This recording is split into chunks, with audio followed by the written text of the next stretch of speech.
the Columbia Network takes pleasure in bringing you Suspense.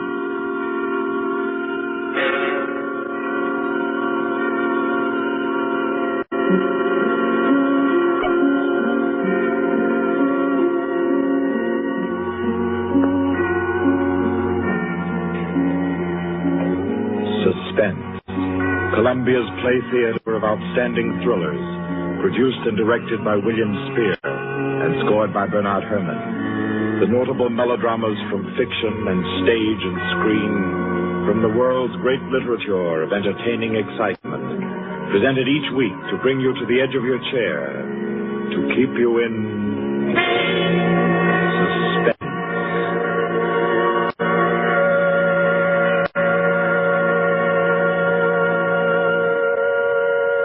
Tonight's story, by America's distinguished author-playwright Owen Johnson, gathers its suspense in a very gentle way. It doesn't have a spectacular finish, garnished with revolver shots. There are no graveyard watches. There's not so much as a single lifeless body, identified or unidentified. It's a tale told in a clubroom, the Artists and Writers Club in New York.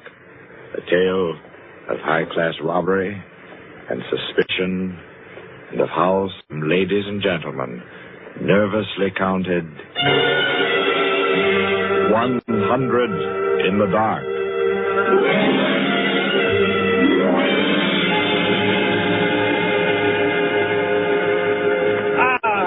That was a fine meal. Me for the club anytime. Yeah, here, we can all sit here, Penny. Yes, if you'll just draw up that chair for Mr. Peters. Oh, yeah. Peters? Thank you. Do you all know Peters? This is Mr. Steindal. How do you do? I know you. Mr. Gaulier? Oh, I believe we've met. Oh, yes. How are you? Oh, you know each other. Yes, indeed. And the one who drew up the chair, Mr. Rankin. How do you do? Well, I guess we're all acquainted now. To get back to our table discussion, Queenie. Oh, yes, certainly. How about a drink? Who'll join me? Oh, yeah, pleasure. Fine. John.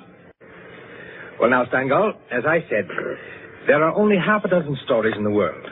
What is more to the point? There's every reason Yes, sir. What? Oh. 5 with soda, John. Yes, sir. Now, where was I? Oh, yes. What is more to the point, gentlemen, is the small number of human relations that are so simple and yet so fundamental that they can be eternally played upon, redressed, and reinterpreted in every language, in every age, and yet remain inexhaustible in the possibility of variation. Well, that's true, of course. It's very possible. Take the eternal triangle. 2 men and a woman, or 2 women and a man. Its variations extend to thousands. That right, Rankin? Well, in a way. Ah, here we are. Set them down right there, John. Very well, sir. A little soda. Here you are. Thank you. And you. Thank you. Soda, Peter? Yes, please.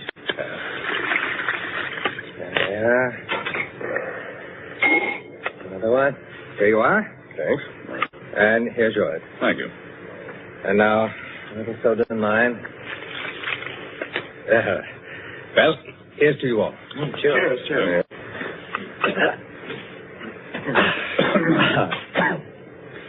I'm afraid we can't see eye to eye, Quinny. I believe there are situations, original situations, that are independent of your human emotions, that exist just because they are situations, accidental and nothing else. As for instance? Well, I'll just cite an ordinary one that happens to come to my mind. In a group of 5 men, such as we are here, a theft takes place. One man is the thief.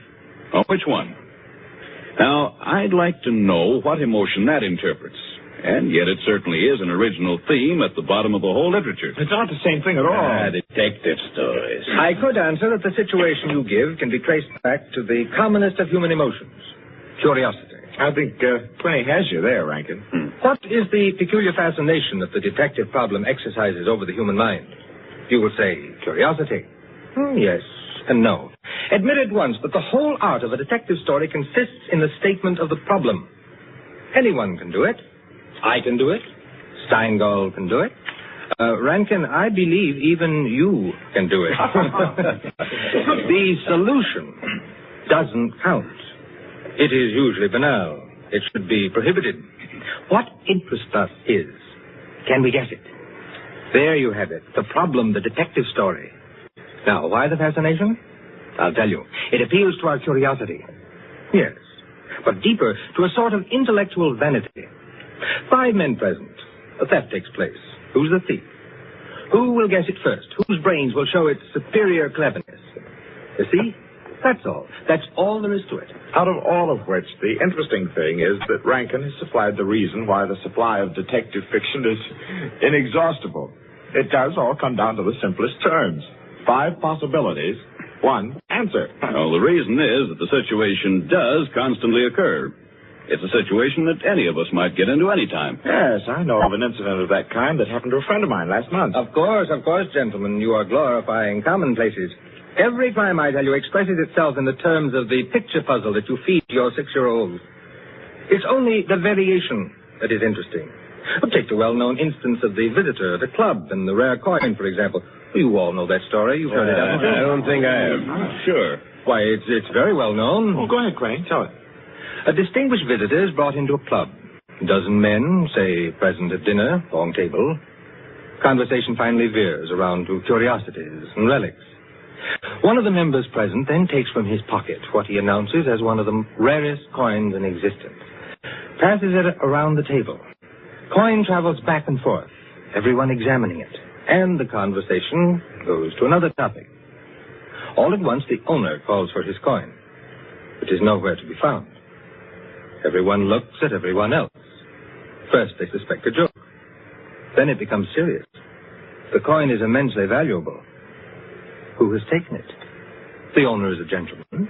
Does the gentlemanly, idiotic thing, of course, laughs as he knows someone is playing a practical joke on him and that the coin will be returned tomorrow.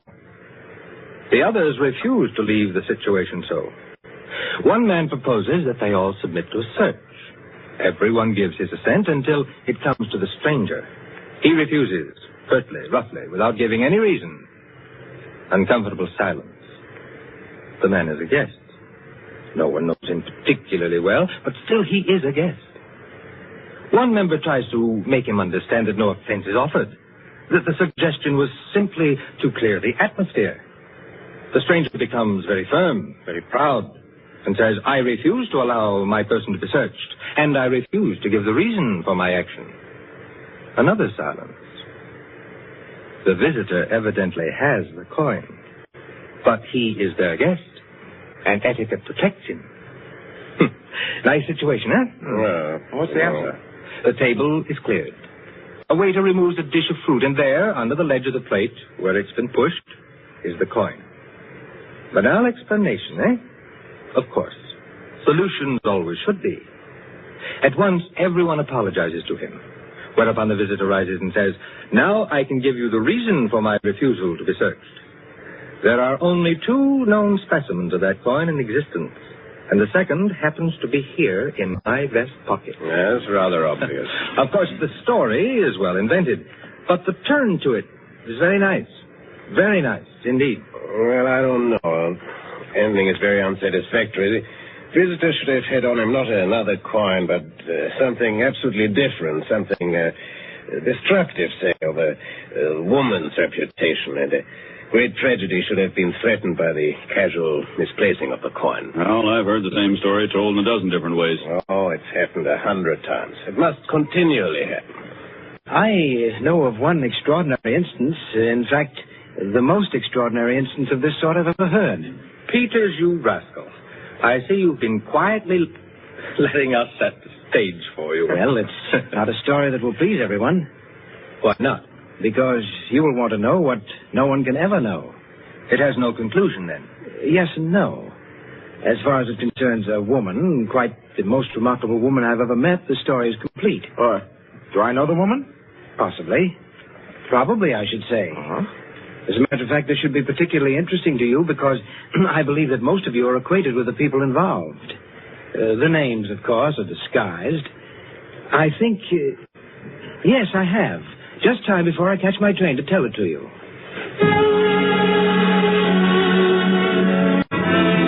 This is, well, Mrs. Rita Kildare, inhabited a charming bachelor girl studio, very elegant, with a duplex pattern and one of the buildings just off Central Park West.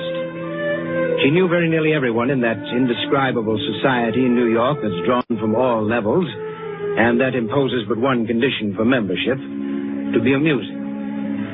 In this mingled society, her invitations were eagerly sought. Her dinners were spontaneous, and the discussions, though gay and usually daring, were invariably under the control of wit and good taste.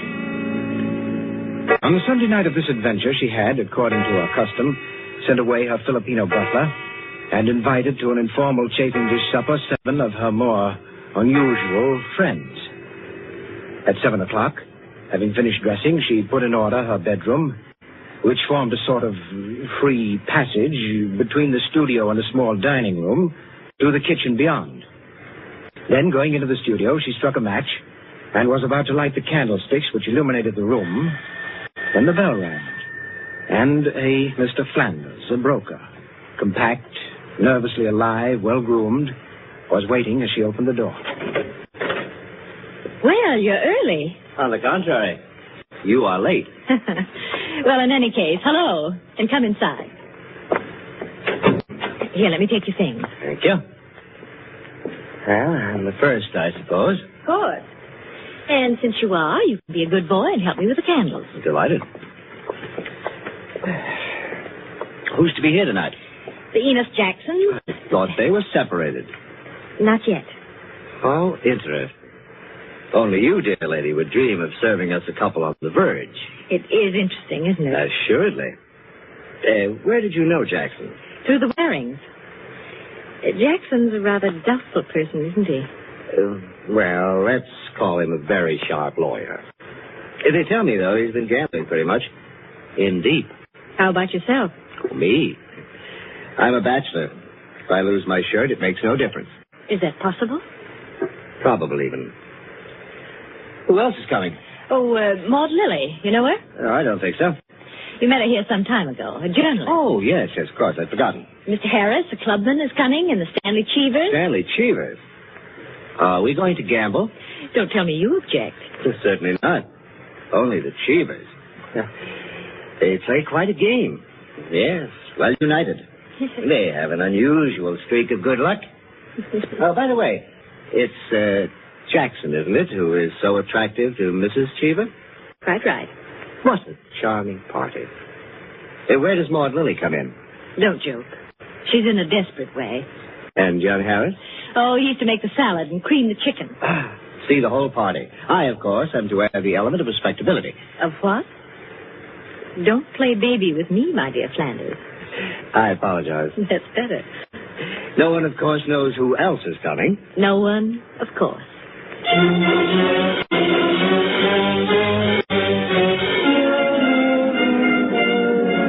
The Stanley Cheevers entered. A short, fat man with a vacant, fat face and slow-moving eye, and his wife, voluble, nervous, overdressed, and pretty. Mr. Harris came in with Maud Lily. A woman, straight, dark, Indian, great masses of somber hair, held in a little too loosely for neatness, with thick, quick lips and eyes that rolled away from the person who was talking to her. The Enos Jacksons were late, and still agitated as they entered. His forehead had not quite banished the scowl, nor her eyes the scorn. He was of the type that never lost his temper, but caused others to lose theirs.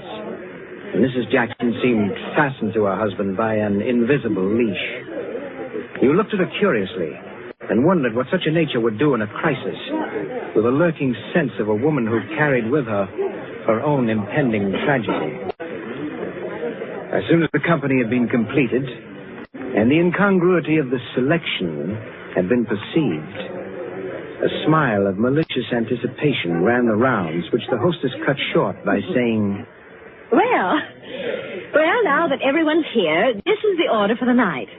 You can quarrel all you want, you can whisper all the gossip you can think of about one another, but everyone is to be amusing.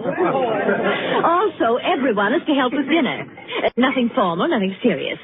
We may all be bankrupt, divorced, or dead tomorrow. But tonight we'll be gay. That's the invariable rule of the house. Oh, she's a jolly good fellow. Oh, she's a jolly good fellow. Oh, she's a jolly good fellow. With jolly times in Oh, thanks, everyone. Now, if you'll excuse me, I'll get on with the cooking. Harris, I'll need you. Right with you. May I be of any help? Thank you, Maud, dear. Oh, Mrs. Cheever, you might come along, too. All right.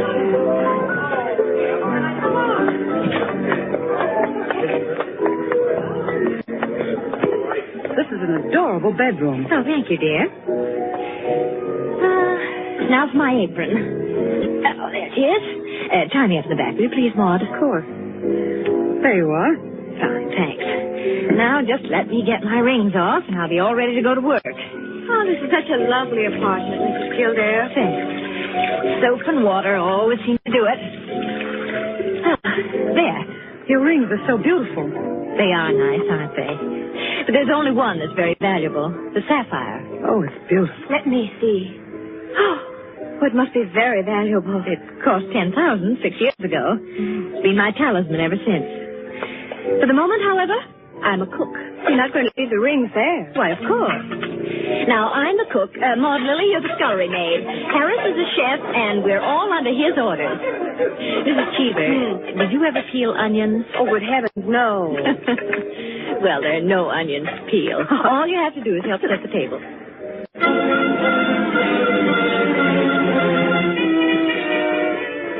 Under their hostess's gay guidance, the 7 guests began to circulate busily through the room, laying the table, grouping the chairs, opening bottles, and preparing the material for the chafing dishes. Mrs. Kildare, in the kitchen, ransacked the icebox, and with her own hand shredded the chicken and measured the cream. Flanders, carry this in carefully. Cheever, stop watching your wife and put the salad bowl on the table. Everything ready, Harris? All set. All right. Everyone sit down. I'll be right in. She went into her bedroom, took off her apron, and hung it in the closet. Then, going to her dressing table, she drew the hat pin around which were her rings from the pincushion and carelessly slipped them on her fingers. But all at once, she frowned and looked quickly at her hand. Only 2 rings were there. The 3rd ring, the sapphire, was missing. She said to herself, and returned to her dressing table. Immediately she stopped. She remembered quite clearly putting the hat pin through the 3 rings. She made no attempt to search further, but remained without moving, her fingers slowly drumming on the table. Who had taken the ring? Each of her guests had had a dozen opportunities in the course of the time she'd been busy in the kitchen. She ran over their characters and their situations as she knew them. Strangely enough, at each, her mind stopped upon some reason that might explain a sudden temptation. Find out nothing this way. It's not the important thing to me just now. The important thing is to get the ring back. And slowly, deliberately, she began to walk back and forth, her clenched hand beating the deliberate, rhythmic measure of her journey. 5 minutes later, as Harris, installed the chef over the chafing dish, was giving directions, spoon in the air, Mrs. Kildare came into the room like a lengthening shadow. Her entrance had been made with scarcely a perceptible sound, and yet each guest was aware of it at the same moment, with a little nervous start. Heavens, heavens, dear lady. You come in on us like a Greek tragedy. What is it you have for us? A surprise? I have something to say to you. Mr. Enos Jackson, Yes, Miss Kildare? kindly do as I ask you. Well, certainly. Go to the door, Go to the door. please. Yes? Lock it. And bring me the key.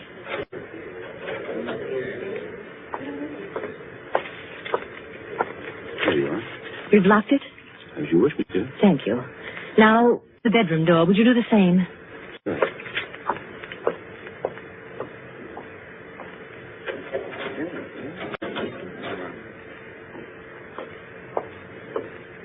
Thank you, Mr. Jackson.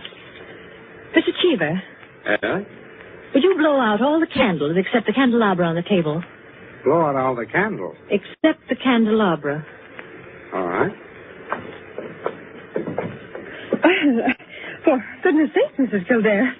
What is it? I am getting terribly worked up. My nerves are all Sorry, dead. Mrs. Jackson. That's the last candle. All right. Now listen. My sapphire ring has just been stolen. Oh, you don't mean it. The ring's been taken within the last 20 minutes. I'm not going to mince words. The ring has been taken, and the thief is among you. But Mrs. Kildare, is it possible? Yes, Mrs. Cheever. There's not the slightest doubt. 3 of you were in the bedroom when I placed my rings on the pincushion. Quite true. I was in the room when she took them off. The sapphire ring was on top. Each of you has passed through there a dozen times since. My sapphire ring is gone, and one of you has taken it. Now listen. I'm not going to mince words. I'm not going to stand on ceremony. But I'm going to have my ring back. Listen to me carefully. I'm going to have that ring back. And until I do, not a soul shall leave this room. I don't care who's taken it. All I want is my ring. Now, I'm going to make it possible for whoever took it to restore it without possibility of detection. The doors are locked and will stay locked. I'm going to blow out the remaining candles in the candelabra, and I'm going to count 100 slowly.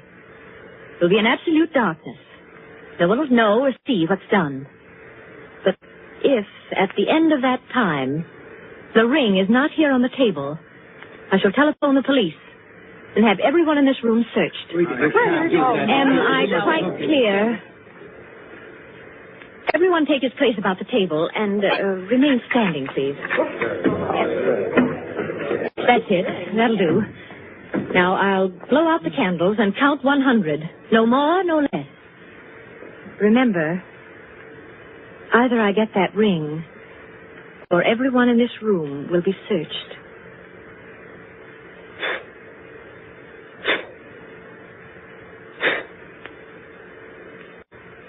One, 2, 3, 4, 5, 6, 7, 8, 9, 10, 11, 12, 13, 14, 15, 16, 17, 18, 19, 20, 21, 22, 23, 24, 25, 26, 27, 28, 29, 30, 31, 32, 33, 34, 35, 36, 37, 38, 39, 40, 41, 42, 43, 44, 45. What's left off the chair? I'm sorry. 47, 48, 49, 50, 51, 52, 53, 54, 55, 56, 57, 58, 59, 60, 61, 62, 63, 64, 65, 66, 67, 68, 69, 70, 71, 72, 73. The ring. 74. There it is. From the 75, 76, 77, 78, 79, 80, 81, 82, 83, 84, 85, 86, 87,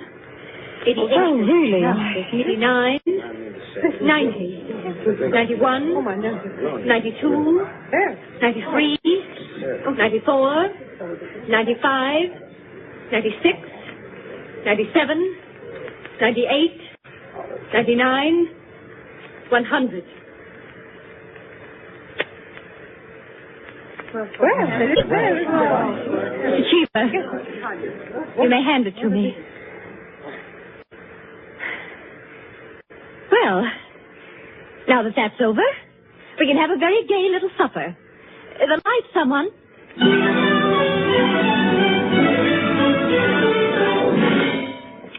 And there you are, gentlemen. Oh, I say, Peters, that's not all. Absolutely. The story ends there? Story ends there. But who took the ring? What? You never found out? Never. No clue? None. I'm not sure I like the story. It's no story at all. Permit me, it is a story. And it is complete. In fact, I consider it unique because it has none of the banalities of a solution and leaves the problem even more confused than at the start. Well, I don't see... Of course you don't see, my dear Rankin. You do not see that any solution would be commonplace, whereas no solution leaves an extraordinary intellectual problem. Well, how so? Well, in the first place, whether the situation actually happened or not, which is in itself a mere triviality, Peters has constructed it in a masterly way, the proof of which is that he has made me listen. Any of those present might have taken the ring.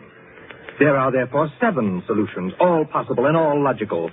But beyond this is left a great intellectual problem. Well, how so? Was it a woman who lacked the necessary courage to continue?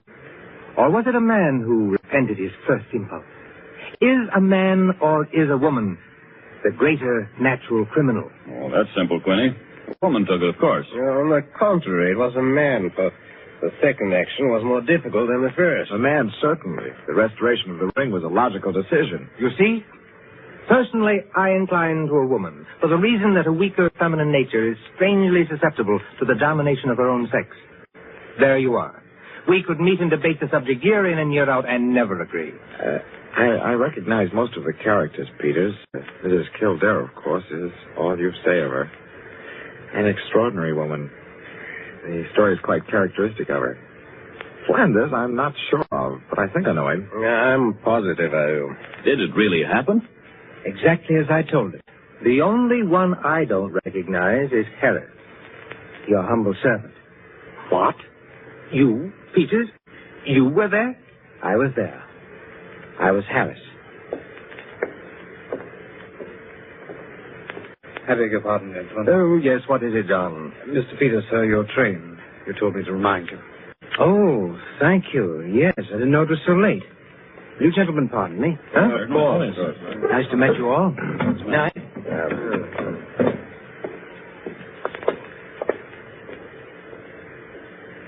Curious chap. Extraordinary. Well, now, I wonder.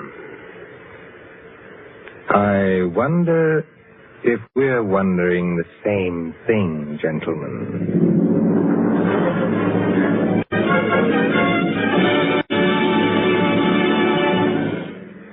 And so, with the enigmatic smile of Mr. Peters, or Harris, ends 100 in the Dark, Owen Johnson's smooth story which gave us tonight's Suspense.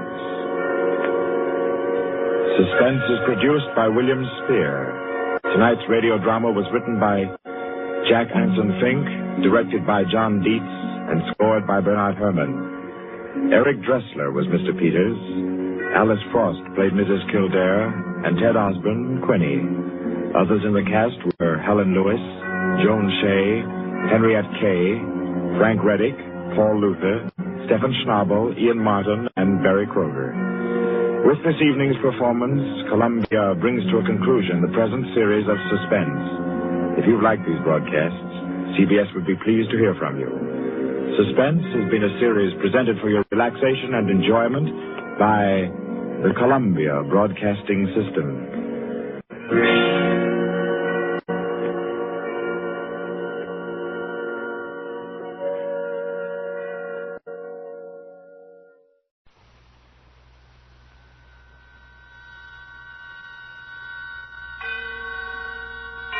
And now, tonight's presentation of radio's outstanding theater of thrills, Suspense. Tonight, we bring you a story more amazing than any fiction that dramatized court reports concerning a man who tried to clear himself of murder, a factual document we call Once a Murderer. So now, starring Ben Wright, here is tonight's suspense play, Once a Murderer.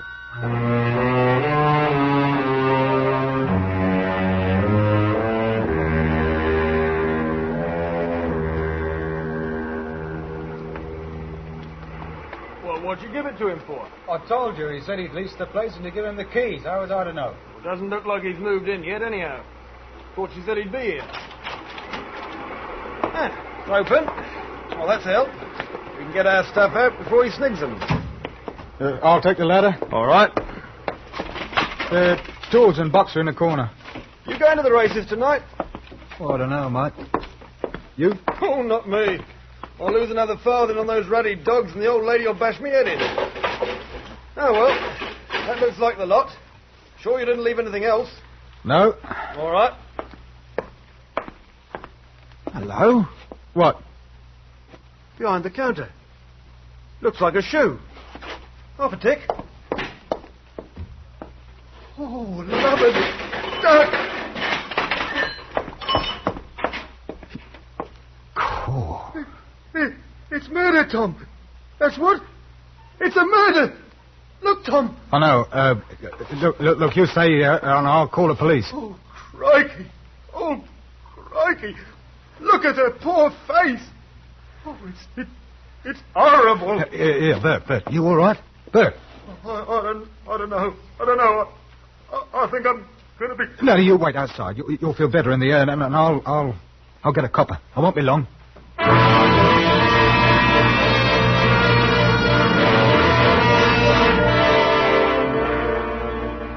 Bert Shin and I worked for a firm of signboard fixers. Bert was my foreman, and as I told Peggy later that night, I was surprised the way he turned soft all of a sudden. Funny what the look of a dead body can do to a chap. Well, I suppose it takes all kinds, though. Like the inspector at the police station asking me questions about finding the body. Funny way he had. Then looked. Fat. Sloppy. A cigarette, Mr. Shaw? Yes, I don't mind. Thanks. Here. Thanks.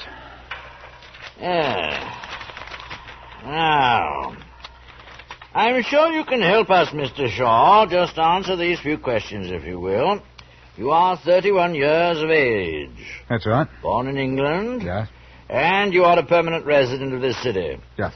Now, sir, you and Mr. Birchin discovered the body of the young woman Anna Leeming this morning in an empty shop at number 75 Bond Road. That's right. You went to the shop in order to gather a ladder and some tools which you, Mr. Shaw, left yesterday. Right. Mr. Shin was not present yesterday. He was not. Ah. Now, at what time did you leave the shop yesterday? But must have been about 5:30. You had removed a to let sign on the premises. Oh, I had, yes. Will you tell me why you left the ladder and tools after you'd finished? Yeah, well, I didn't have the car, and it was late, and the wife and I had a date. Ah, yes, I see. Did you see the deceased at any time yesterday? No, not yesterday or any other time. Mr. Shin, in his evidence, testified that you had given the shop keys to an unidentified man. Will you tell me about that, please? Well, it's the same thing I told Bert. This bloke come along and said he had leased a place. Did I know where the keys were? Oh, this bloke, how was he dressed? Pretty sporty. +4s. Brown, I think. Can you describe him? Yeah, medium height. On the fat side, if you know what I mean. I know what you mean. Go on. Well, that's all. He gave no name? No. Oh, would you mind using that ashtray, Mr. Shaw? Oh, sorry. Thank you so much. But you gave this man a set of keys which had been entrusted to you by the owner. Yeah, that's right. He said he'd leased it. I took his word. I'd just taken the sign down on orders, so... Of course, you thought that he had every right. What then? Well, and the time was getting on, so I thought I'd leave and come back today for the tools. Did the stranger stay in the shop after you'd gone? Yes, he said he wanted to look round. He told me not to worry about my things. He'd lock up when he left. Ah. Then didn't you wonder at the time how you'd managed to get in this morning if the door was going to be locked and you no longer had a key? No, he said he'd be there early. He said he'd let me in. Oh. What did you say was the colour of the man's trousers? +4s. Brown. Oh, yes, of course. How silly of me to forget. And you'd never seen Anna Leeming before? Never. Ah. Well, you have been most helpful, Mr. Shaw. We may wish to get in touch with you again, particularly if, when we find the man who leased the shop. Identification, you know. Yeah. Oh, well, anything I can do to help, Inspector, you just call on me, eh? That's most kind of you. Good afternoon.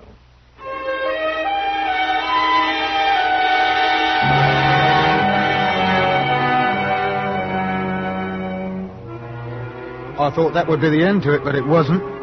The owner of the shop said he hadn't leased the place at all. He decided to take it over for himself. Well, that left me with my story of the man in +4s and no way to prove it.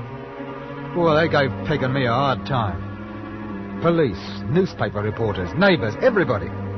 It kept on like that for over a month, and then one day I got a call from the police to go down to the station. Oh, it's so good of you to come, Mr. Shaw. We've, found a man who seems to answer the description you gave. Well, it's about time. Things have been pretty nasty, you know. I lost my job. I've got a wife and kid to think about. Well, then your identification of this man will clear up any doubts concerning you, won't they, Mr. Shaw?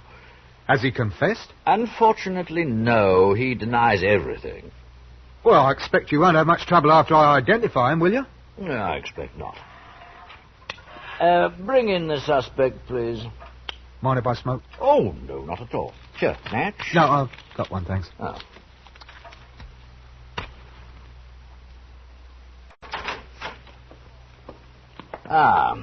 All right, Mr. Shaw. I want you to have a good look at this man and tell me if you've ever seen him before.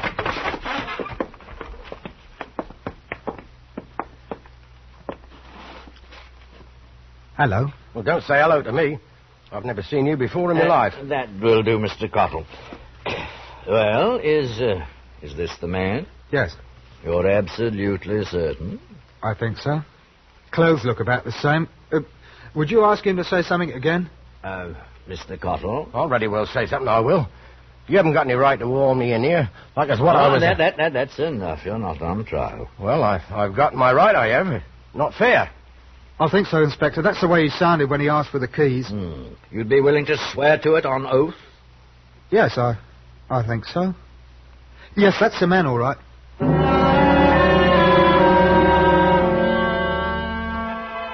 But he wasn't.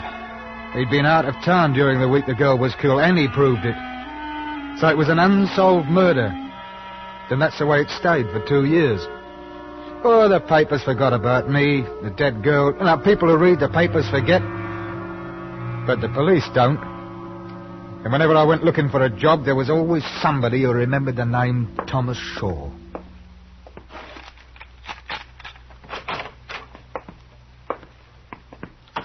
That you, Tommy?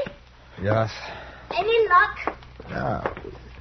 Part-time work, there's not enough in it to keep a fly alive. Oh. How's the kid? Asleep. You been drinking? Oh, a couple of beers at the corner. Oh. Well, come on. Dinner's been on for an hour. Fish? No, filet mignon with caviar. What do you think? Oh, no, look, there's no need to get funny. It's not my fault, you know. I suppose so. Oh, Tommy, what are we going to do? Ever since that girl... Oh, Tom. Oh, no, love, I know. That old cat next door was talking to the postman. I heard her. She said it was a wonder they let a murderer walk about loose. Oh, she did she? Well, yeah, next time you see her, you give her a smack in the eye for me. Or perhaps I'll do it for myself. Oh, what's the use? Well, now, come on, kid. Things will get better. You'll see, Ducks.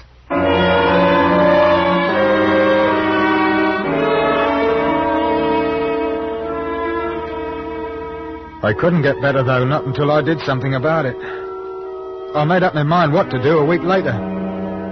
I had to make it right, and there was only one way. I'd made arrangements for the wife and kids, so I knew they'd be all right, and then I called the police inspector. Chief Inspector Osborne here. Hello, Inspector. This is Tom Shaw. Remember me? 2 years ago? Oh. I I remember, Mr. Shaw. Well, I just called because I want to make a confession. A confession? Mr. Shaw, where are you? Don't worry, I'm not going to run away or do myself in. What is it you wish to confess, Mr. Shaw? I want to confess the murder of Anna Leeming.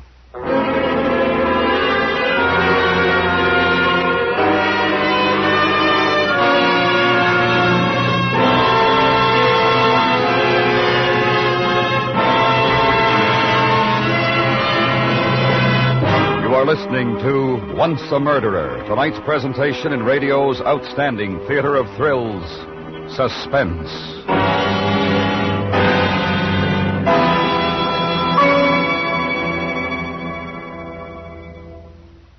This week, an annual hunt for unknown and unknowing diabetics is underway. Diabetes can be controlled. People live completely useful lives with this disease. But it is important to discover its presence to avoid the possible serious consequences of neglect. This week, hundreds of communities are providing free tests to determine the presence of diabetes. Test yourself or be tested. It's simple, painless, and sure. And now we bring back to our Hollywood soundstage Ben Wright, starring in tonight's production, Once a Murderer, a tale well calculated to keep you in suspense.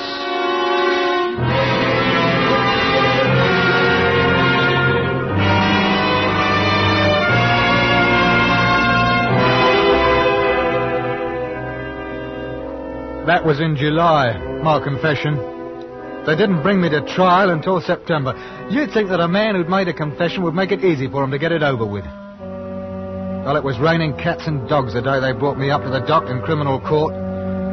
The judge was a nasty old devil, Sir William File, and he looked it.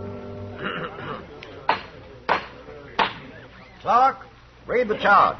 Members of the jury.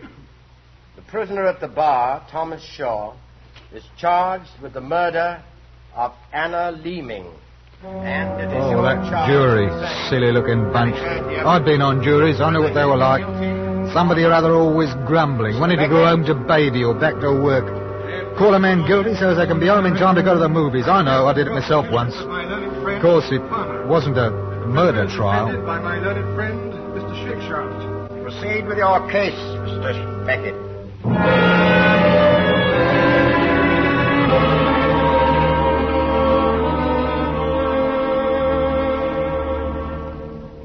Now, Mr. Shaw, I have here a detailed statement describing how you inveigled the young woman into the shop that evening 2 years ago, strangled her, and then made off with the money in her purse. Will you show the evidence to the prisoner, Mr. Beckett, so that he may see it for himself? Certainly, my lord. I call to your attention, Mr. Shaw, an excerpt from your confession. Here. Yes? Would you be good enough to read it? Aloud, please. You all right? I lost my temper and put my hands around her throat. She seemed to faint away and fell back out of my hands on the floor. She didn't scream or speak. I knew that something was seriously wrong when she fell back and lost control of myself and cannot remember exactly what happened afterwards.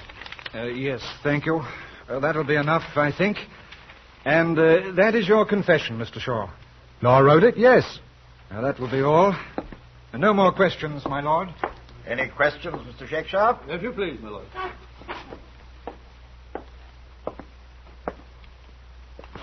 Mr. Shaw, will you tell us the story you first told the police concerning the men in +4s to whom you gave the keys of the shop? Yes. This fellow in +4s come up and he said he'd leased the shop and to give him the keys. You had never seen him before? No, but I took his word. You then left the premises, and this man within the confines of the shop? That's right. Did you see the girl, Anna Leeming, at all that night? No. Did you know her personally, or had you ever seen her? No. I put it to you plainly. Did you kill that girl? I did not. Why did you make that untrue statement, the confession? Because I hadn't got a chance to prove I was innocent. I wanted the whole thing cleared up properly. I wanted to be arrested and put on trial so I could be proved innocent by law. Then people let me and my wife and kid alone. Peculiar way of proving your innocence to say that you are guilty of murder, sir? It was the only way, my lord. That will be all.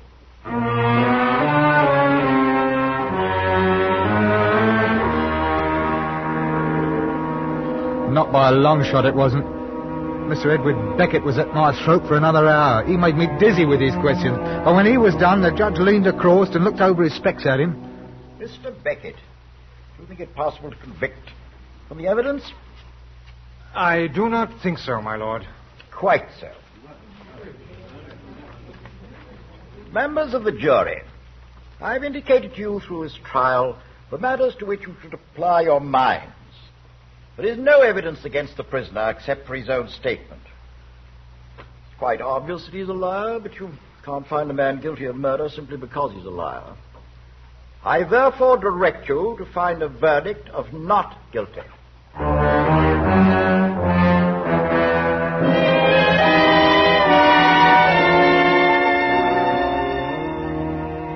Things were a little better after that.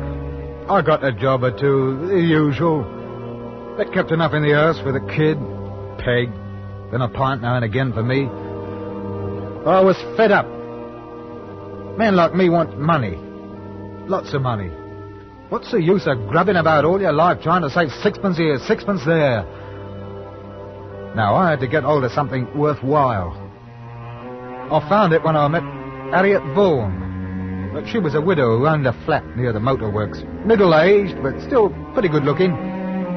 We took to each other like a couple of lovebirds. Of course, I had to keep it dark from Peg, but that wasn't hard. I'd done it before. What time is it? About 11. Yeah, especially for you. Oh. Not too weak, not too strong. Oh, thanks. Oh. Now, I've got to go. Too many late nights for me. Peg's going to start wondering what kind of job I'm doing. You're not going. Oh, now, you're not going again. Yeah, I'm afraid so. Oh, by the way, could you spare a $5? You see, there's a dog running tomorrow. No. I'm sick and tired of this.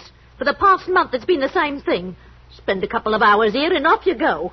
I'm not giving you any more money either. Oh, come on now. I've told you, Peg's I don't believe you.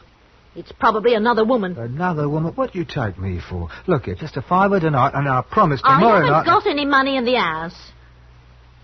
I've got to have it, sweetheart. It's an emergency. You don't think I like asking you, do you? No more.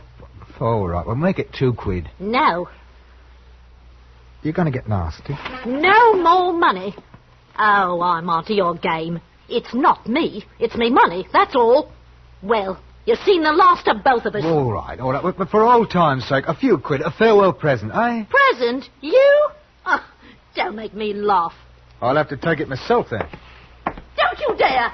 I'll have the law on you! Keep away from my bag! Now, you take it easy, Auntie. There's no need to get all excited. You give that to me! You clear out of here. Now! Shut your mouth! I'll have the law on you, I will. Yes, you do. You tell him what a naughty boy I've been. You tell him all about yourself, too, eh? That'll look nice in the papers. I don't care. You can't make a fool of me. I'm calling the police. You come back here. Take your hands off of me! Police! I don't want to hurt you, but I'm going to have to unless you... I warned you. Now it's your own fault.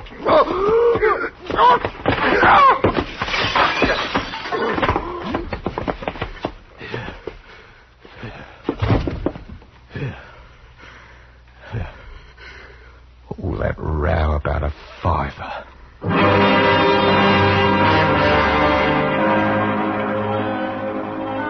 It was spread all over the papers next day. Nobody seemed to know anything about it.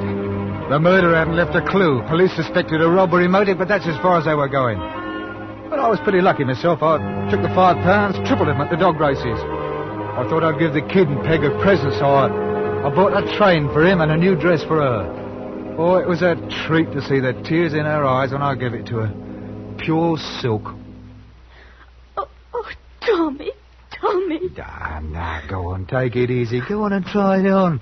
I'm going to set up the kid's train. It'll be all ready when he wakes up in the morning. Eh? Tom, Go on, put it on, eh? Right, you know something? I always wanted a set like this. Huh. I think I'll have as much fun as a kid working it. course, it's only clockwork, but it's a starter. Oh, you wait till you see the engine.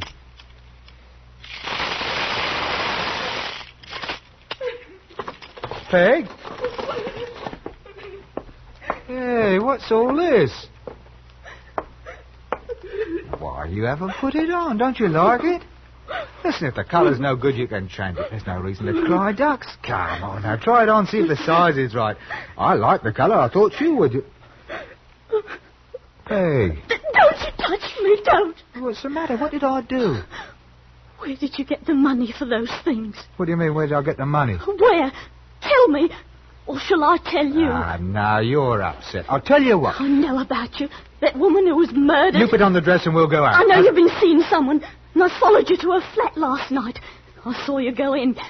She was dead after that. That's where you got the money, isn't it? You told anyone? No. You wouldn't lie to me, would you, Peg? I haven't. Not because of you, but the kid. You did it, didn't you? Well, didn't you? Now you listen to me. You don't know anything about anything, understand that? You didn't see anything, did you? I'm afraid of you. That's two you've killed. You kill me next. Don't be silly. I should have told the police. I'll be next, or the kid. Now, what I did or what I didn't do is none of your business. You attend to your housework. I'll take care of it. Well, I'm going out for a while, and don't you talk to anybody about anything, mind? Don't you forget what I say. Not a word.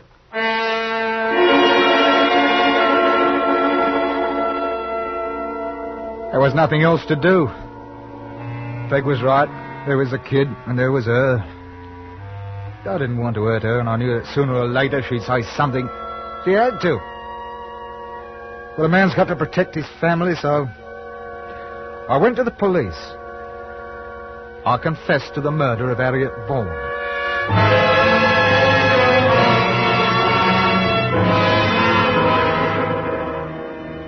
It was the same court, the same judge. And I had another shock when I saw the prosecutor. I knew him, and I could tell by the way he smiled that he knew me. It was Beckett, the same one who'd been down my throat last time. No, he wasn't supposed to say anything about the other trial, but he had a funny smile as he come up to me. Mr. Shaw, odd coincidence meeting you again. Now, you stated in your confession that you murdered Mrs. Vaughan because you did not have the fortitude to take your own life. As far as I can remember, that's what I said, yes. And that by committing murder, you would, in that act, forfeit your life, thereby accomplishing your aim of suicide. Yes. Would you mind explaining to us your reason for contemplating the taking of your own life? I said I'd quarrelled with her. She was finished with me. I knew I couldn't go on living without her. And I didn't have the nerve to kill myself. Will the prisoner speak up? I'm sorry. I said I didn't have the nerve to kill myself. And that is what you stated in your confession? Yes. No Yes. more questions, my lord. Mr. Lyons? Thank you, my lord. Now, Mr. Shaw, you have admitted to the writing of the confession. I have. Is it true? All but one thing. I did have a quarrel with her, but I didn't kill her. Explain to the court, if you will. I went back to the house to apologize, and when I got there, another man was just coming out of her flat. I went in and I found her lying dead. And you knew then that the police suspicions would be upon you because there was no proof of the other man being there. That's right. I put it to you, Mr. Shaw. Did you kill that woman? No, I did not. Why, then, did you confess to the police? Oh, because they wouldn't have believed me, and I wanted to have myself cleared by trial. Thank you. No further questions, my lord. Cross-examination, my lord. I understand, Mr. Shaw, that you repudiate your confession. Is that so? That's right. It's all true about the quarrel, but I didn't kill her. Yet, Mr. Shaw, you've painted an excellent picture of her death in your confession. Every detail, I might add. I didn't kill her. If you wanted to confess to a murder you had not committed, what could have been more convincing at the time than to have put your head out of the window and called the police? Well, I hadn't exactly decided to confess to killing her then. However, your description of the murder is graphic to the extreme. How do you account for that? Oh, I could tell by looking at it what had happened. It was just good guesswork, that's all. Were your fingerprints guesswork? On the glass of whiskey, on the knob of the door, on her handbag? Did you know, Mr. Shaw, that following your confession, your wife came to us of her own volition and substantiated your movements on the night in question? No. I didn't know. No. I didn't think that you did. I'm satisfied, my lord. No further questions.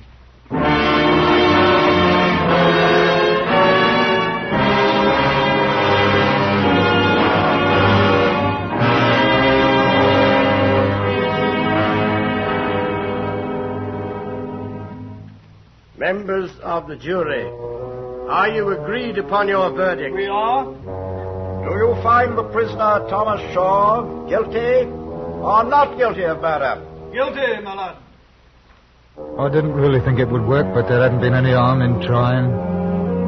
That's the funny thing about a sure bet. If it works once, don't try it twice. Oh, well. Thomas Shaw, the sentence is the sentence laid down by law. I haven't been a good father or husband, I suppose. And it is that you How many of us are? This place to a lawful prison. But what I get from these memoirs is for Peg and a kid. Hanged by the neck until The only thing is, I'm sorry I can't be around to spend some of it.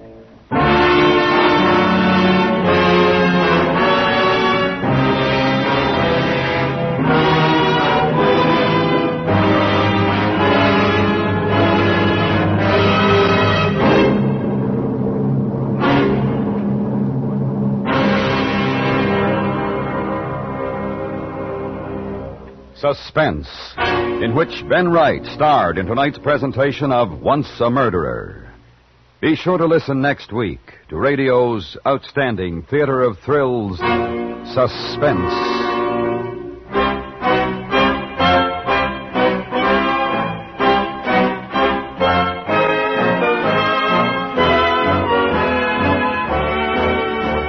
Suspense is produced and directed by Anthony Ellis, who also wrote tonight's script. The music was composed by Lucien Morwick and conducted by Wilbur Hatch. Featured in the cast were Betty Harford, Paula Winslow, Richard Peel, Joseph Kearns, Charlie Lung, Ramsey Hill, John Dodsworth, Herb Butterfield, and Byron Kane. Know the way to follow the best of the music when you dance? Well, you'll follow the dramatic highlights on CBS Radio's Monday through Friday daytime drama, The Guiding Light, just as closely. Listen to the inspiring stories of people like yourselves, your friends, your neighbors, tomorrow and every weekday on most of these stations.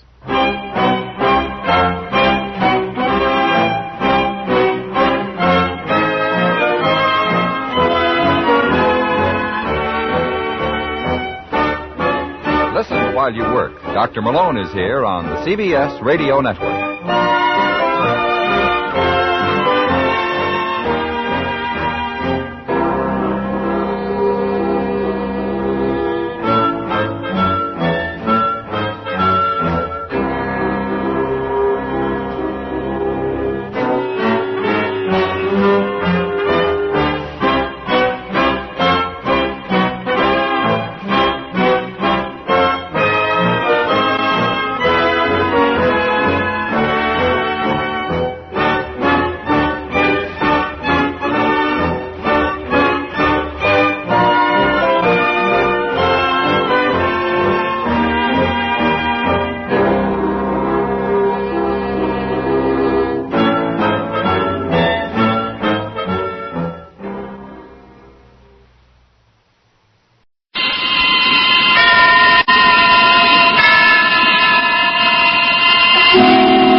Suspense is presented for your enjoyment by Roma Wines. That's R-O-M-A, Roma Wines.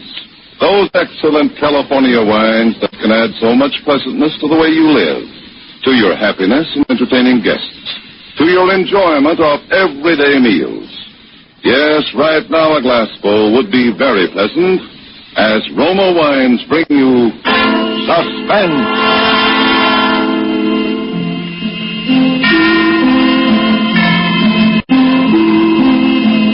This is the Man in Black, here for the Roma Wine Company of Fresno, California, who tonight from Hollywood bring you a star, Miss Nancy Kelly, in the suspenseful narrative of a Hollywood working girl who, one rainy midnight, found death sitting beside her on the ride home.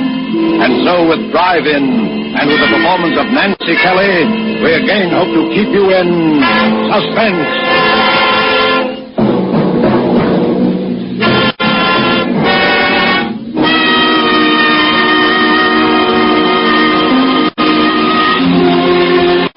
I wish I hadn't let Ruth talk me into serving that last car that came into the drive-in that rainy night. It was late. I was tired. I'd been on my feet all day carrying heavy trays, hopping to it when impatient people glared their headlights on and off in my eyes. And heaven knows there are a lot of impatient people in Hollywood. These car hops don't have an easy time of it. Talk about your mail carriers. Well, we're the same. Raining or blowing or boiling hot, we've got to get through with that tray or know the reason why. Tired, hungry people who sit back in their car and expect $1 million worth of service for a 10-cent tip. Why do we do it?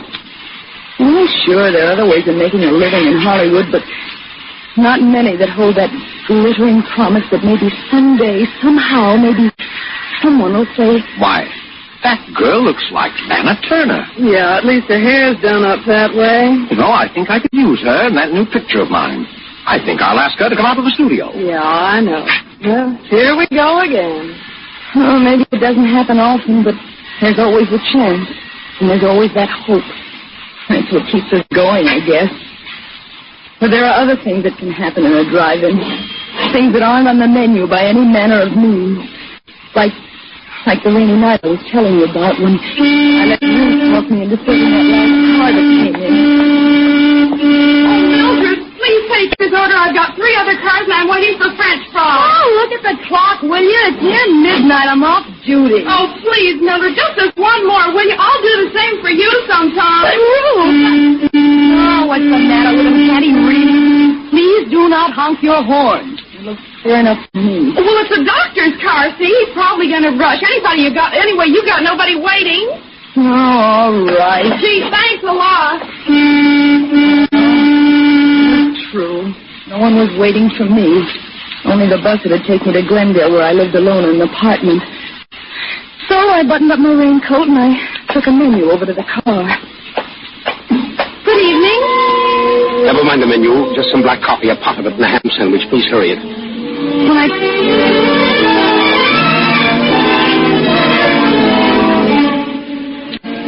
When I took his order over to the car, the window was rolled up a little too far, and it interfered with the tray, so I reached in to wind it down.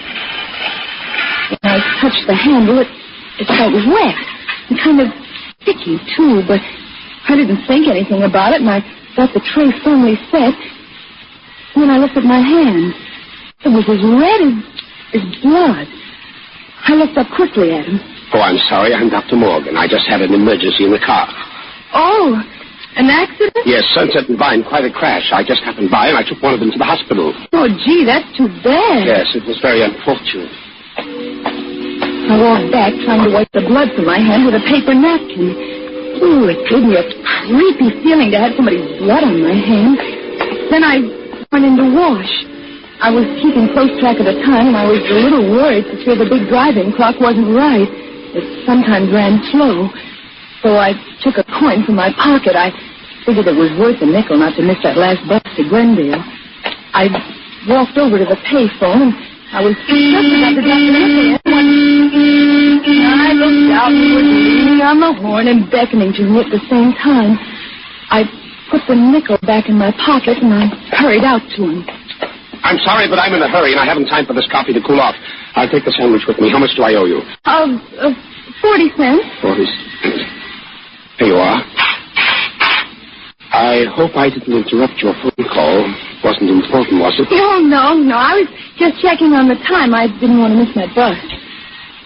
There was a clock right over your head. Oh, that's usually wrong. I have the time. It's about 4 minutes to 12. Oh, gee, I am going to miss my bus. What time does it leave? At midnight from Hollywood and La Brea. Well, hop in. I'll take you. I'm going right past there. Oh, gee, would you?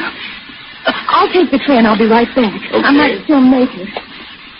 In my hurry to unhook the tray from the window, I gave it a jerk. It fell crashing to the ground. Oh, Rose! Rose, please help me pick these things up, will you? I'm going to miss my bus. Oh, all right, Mildred, okay. She picked the things up quickly. Ruth went off with the tray. I started to run around the other side of the car when I noticed something shining on the ground.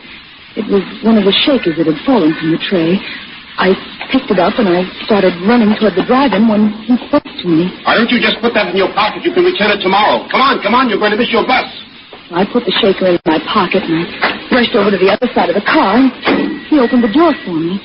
I was just about to get in when I hesitated. I wasn't used to doing this sort of thing. The other girls sometimes let the customers drive them home, but I never did. Still, he looked so decent and... Come on, you'll miss it. Then he reached out as if to help me in. And I thought then that he was really concerned about my missing the bus, but he seemed to pull me into the car. And the first thing I knew, I was sitting beside him. And the door slammed. And we were driving off. I was a little uneasy, but then I thought, it's only a few blocks, and I won't be in the car long. I suppose you're in a hurry because someone's waiting for you. Oh, no, I live alone, but I hate to walk back to Glendale in this rain. You won't have to walk. This is very nice of you. I appreciate it. Not at all. Would you mind rolling up that window on your side? There's a draft. Oh, of course. You can let me off at that corner over there. All right. Anywhere along here will be all right. This is fine. Right over there by that stop sign. Well, you're going right through that stop signal. Am I? Yes. But I'll get over there by the other one. My bus... You're turning the wrong way. Am I? Yes. This goes up to Laurel Canyon. Does it?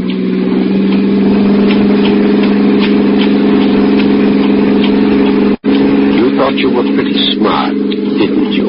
I don't know what you mean. Please let me out of this car. You went right to the phone. You thought I wouldn't see you.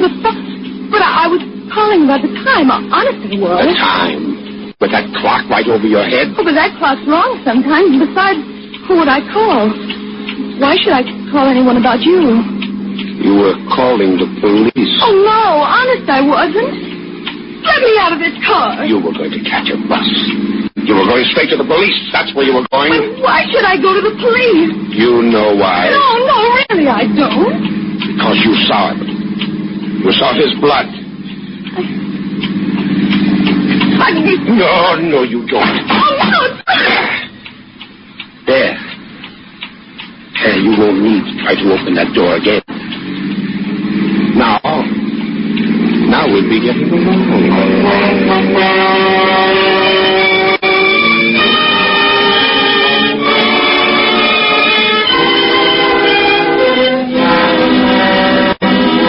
Tonight for Suspense, Roma Wines are bringing you as star Miss Nancy Kelly, whom you have heard in the prologue to Drive-In by Mel Dinelli and Muriel Roy Bolden. Tonight's tale of Suspense.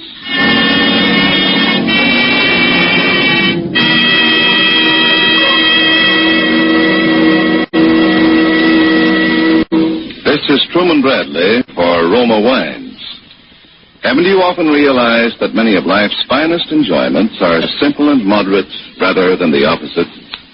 I give you the words of a high and well-loved authority, Miss Elsa Maxwell, international expert on smart entertaining and gracious living. Good hospitality is always simple, genuine, and moderate. That is why I often suggest enjoyment of delicious Roma sauternes when you have friends in to dinner or with your everyday meals. Serve this delicate golden sauterne well chilled with any food in any glasses you have.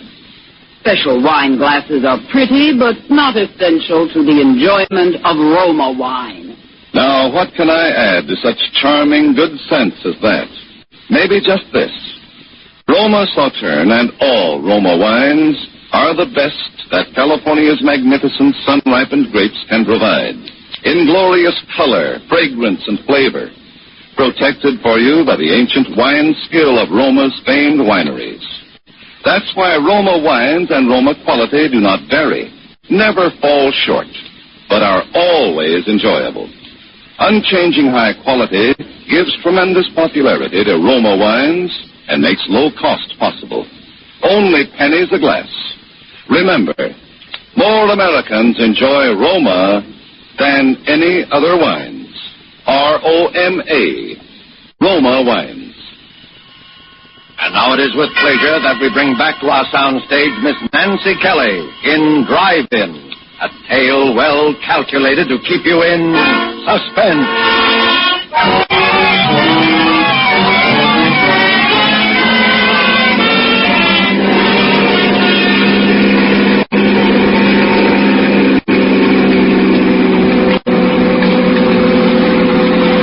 After I made that last try to get out, and he broke the handle of the door, all the strength seemed to go out of my body. I just sat there as we drove on. We passed a few people and some cars in the next blocks, and I thought of calling out, and then I knew why he'd asked me to roll up the window when I'd first gotten into the car. And then we were at the mouth of the canyon, and I could see the road dark and lonely up ahead. The car twisting, whirling. My arm ached from the strong fingers that had dug into it when I tried to jump out. I looked at him from the corner of my eye. He hadn't seemed like a criminal back at the drive-in, and he didn't seem like one now. His jaw was black and needing a shave, and still his face, well, it wasn't like a criminal's at all. It was so tired. Quit staring at me. Look, I didn't know anything about you. Honest, I didn't. Please let me go. You know something about me now. I won't tell anybody. Whatever it is, I promise you I won't. A woman's promises.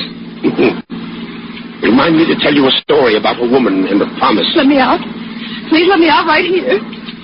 It's a long way back to Glen. Well, that's all the better. It'll take me hours to get back, and you'll be miles away by then. I'm not taking any chances with you, kid. Please.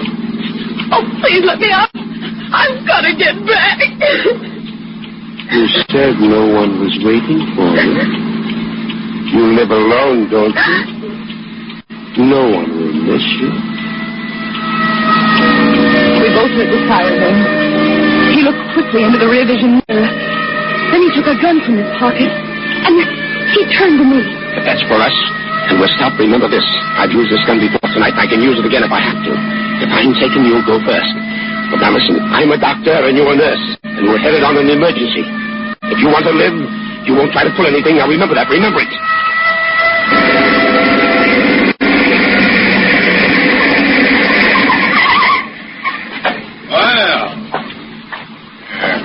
Well, going awful fast for a wet night, aren't you?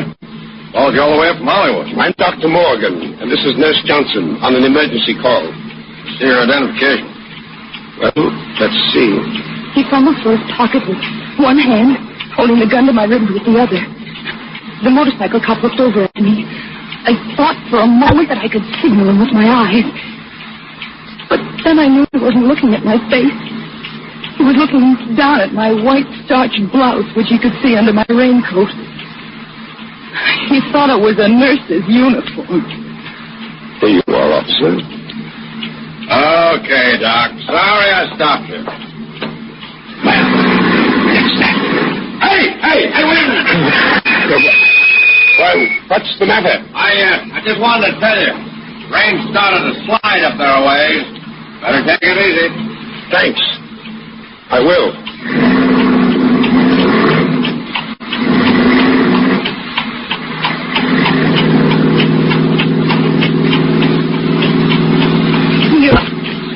You're not Dr. Morgan, are you? What do you think?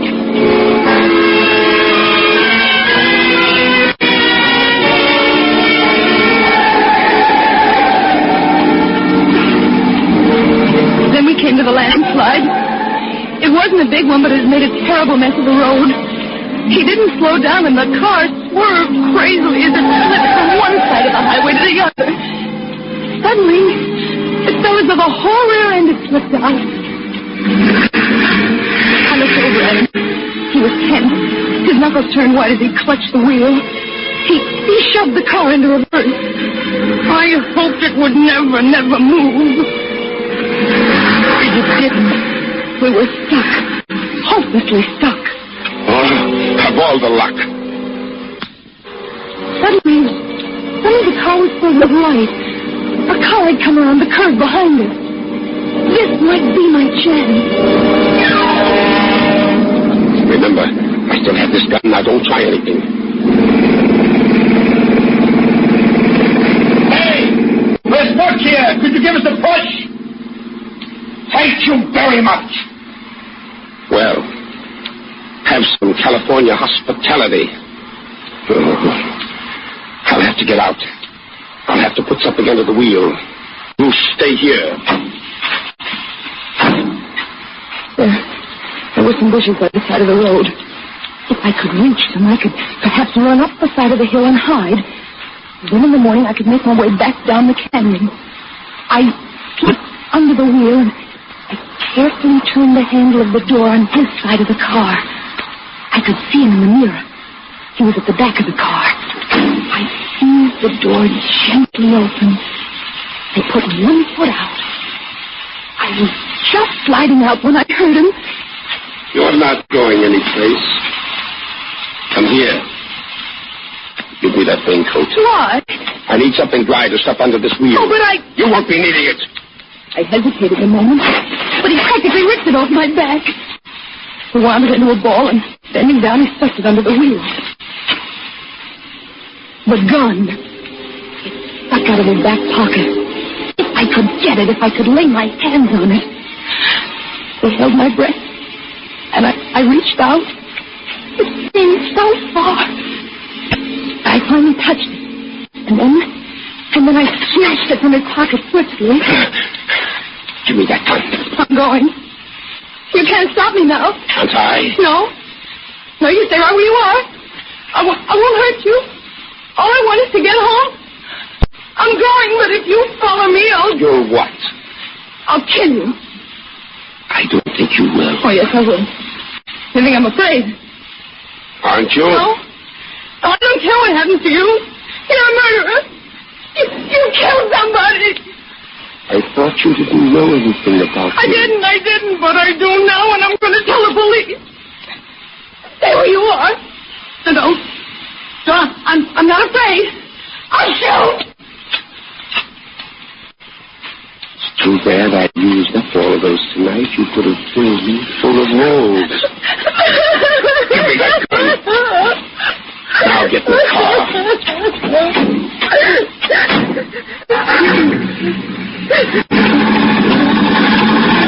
That's perfect.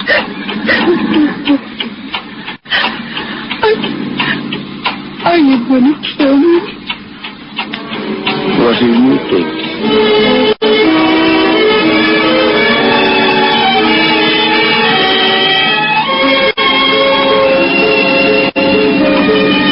We were nearing the top of the canyon now. The road was very steep. The rain had let up. It was just drizzling now. Even though he hadn't answered my question, I knew the answer. He was going to kill me. I wouldn't get back home tonight. Not tonight or any other night. It was funny. I sometimes used to hate that little apartment of mine where nothing ever happened. But tonight... And then, for some reason, I thought about Ruth. What would she say tomorrow when I didn't show up at work? And then I wondered where they'd find my body. Well, here we are. Lookout Mountain, the top of the world. Suddenly, we came over the crest of the hill, and way down below, the city stretched out for miles. Millions of lights glittering in the rain. For a moment, I forgot everything. It was the most beautiful sight I'd ever seen.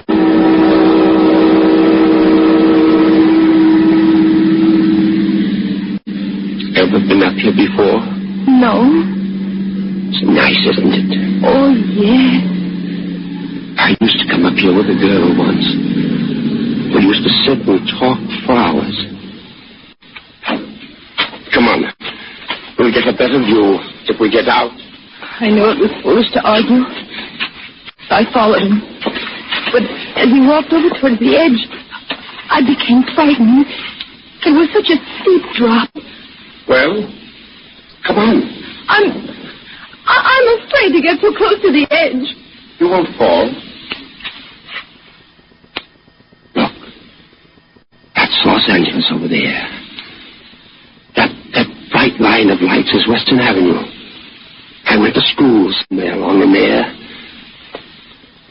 I used to get into all sorts of trouble at school. But I got by. I managed. And everyone said I'd grow out of it. And over that way, towards the ocean, that's Westwood. That's where she lived. This girl I was telling you about. That was the best part of my life, I guess. That's when they said marriage and a wife would straighten me out. Marriage and a wife would straighten me out in Westwood, they said. Does your wife still live there? No. She's dead. Oh, I'm sorry. You needn't be. I killed her. Oh, why? Because she couldn't keep her promises. Did you kill her tonight? No. A long time ago. The jury said I was insane. And I think it was the sanest thing I ever did. They put me in an asylum. Do you know what it's like being locked up year after year when you know there's nothing wrong with you? No. It isn't good. You'd do anything to get out. Anything. I knew if I could keep him talking, maybe a car would come along. Maybe something would happen. It was my only chance. What are you thinking about? You killed someone else tonight, didn't you? Yes. Dr. Morgan? Yes. He was one of the men who thought I was insane. Why did you do it? I wanted his car to get away in. I didn't want to be locked up anymore. Oh, will they catch you? No. No, they won't find a doctor for several days. I saw to that. But how can you be so sure? I do things thoroughly. What are you going to do now? First, I'm going to... Oh. Then I guess I'll go south. I knew what he meant by that pause. I started to back away slowly. I'd made a mistake by reminding him of the present. My hands went instinctively to my pocket for something to defend myself with. I knew there was a pencil there. It was sharp. Maybe I could scratch him or hurt him in some way with it. But when I reached for it, I felt something else instead. Something cold and hard. I was puzzled for a moment, and then I remembered it was the shaker I'd picked up at the drive-in. You can't get away now. Then he started moving toward me. Me with only a pencil and a shaker to defend myself with. It's too bad I came into that drive-in tonight. Why did you? Because I was hungry. Because I hadn't eaten for a long time. Weren't you afraid someone would see you? No alarm had gone out. How did you know? I knew. Oh, I'm sorry. If only you hadn't rolled that window down. If you're sorry, why don't you let me go? It's too late. What's that? A car was coming over the top of the hill. With a sudden movement, his arms were about me in a tight embrace. I started to scream. But suddenly his lips closed over mine. Pushing my head back roughly, he kissed me. I could scarcely breathe. And I felt the car's headlights on us like a spotlight. Just look at this view, will you? I'll have to do this in a picture sometime. Can't you see we're interrupting something? Drive on, will you? Where? Oh, in all this rain. I think people would have more sense. Come on. He held me a moment longer, and when the car had gone, he released me. My pencil had fallen to the ground, and I was left with only the shaker in my hand. I fingered it nervously, but I felt the top coming off. I felt the contents spilling into my hand. What have you got in your hand? Nothing. Give it to me. No. Give it to me. He grabbed my wrist, and he pulled me toward him. We were moving to the edge of the cliff, but my other hand was free, and I threw the contents of the shaker into his face. His hand flew to his face in an effort to clear his eyes. But it was too late. The pepper had blinded him. He lunged out for me, but I stepped aside quickly, and he slipped in the mud. His hands went out to steady himself. He clawed frantically at thin air, and then I saw him falling over backwards, over the edge.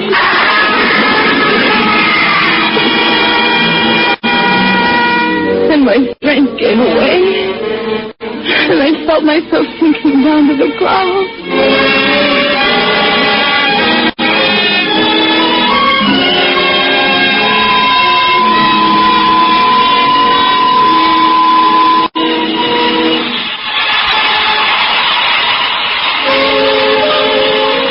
I don't know how long I must have been there, but when I came to it was raining again. I was soaked to the skin, and there was mud caked in my hair. And there was no one in sight. The lights of Los Angeles stretched out in a pattern peacefully below, and I knew that somewhere at the foot of those hills was Glendale and my apartment. I rose slowly to my feet, and I started back toward the road. And somehow, everything that had happened seemed unreal, like a dream. Everything except the way he kissed me to keep me from crying out.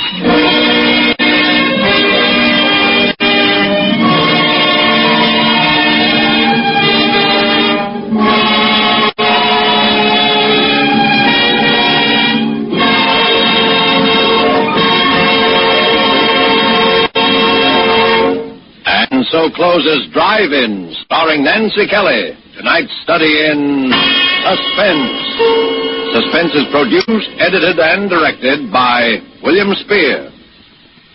We are sometimes asked, why does Miss Elsa Maxwell always say it is smart to serve Roma wine? Her explanation is simple. It is smart to serve Roma wine. First of all, because Roma wines are so delicious, so good with food or any time. It is smart further because Roma wine affords simple pleasure, enjoyment that is truly moderate.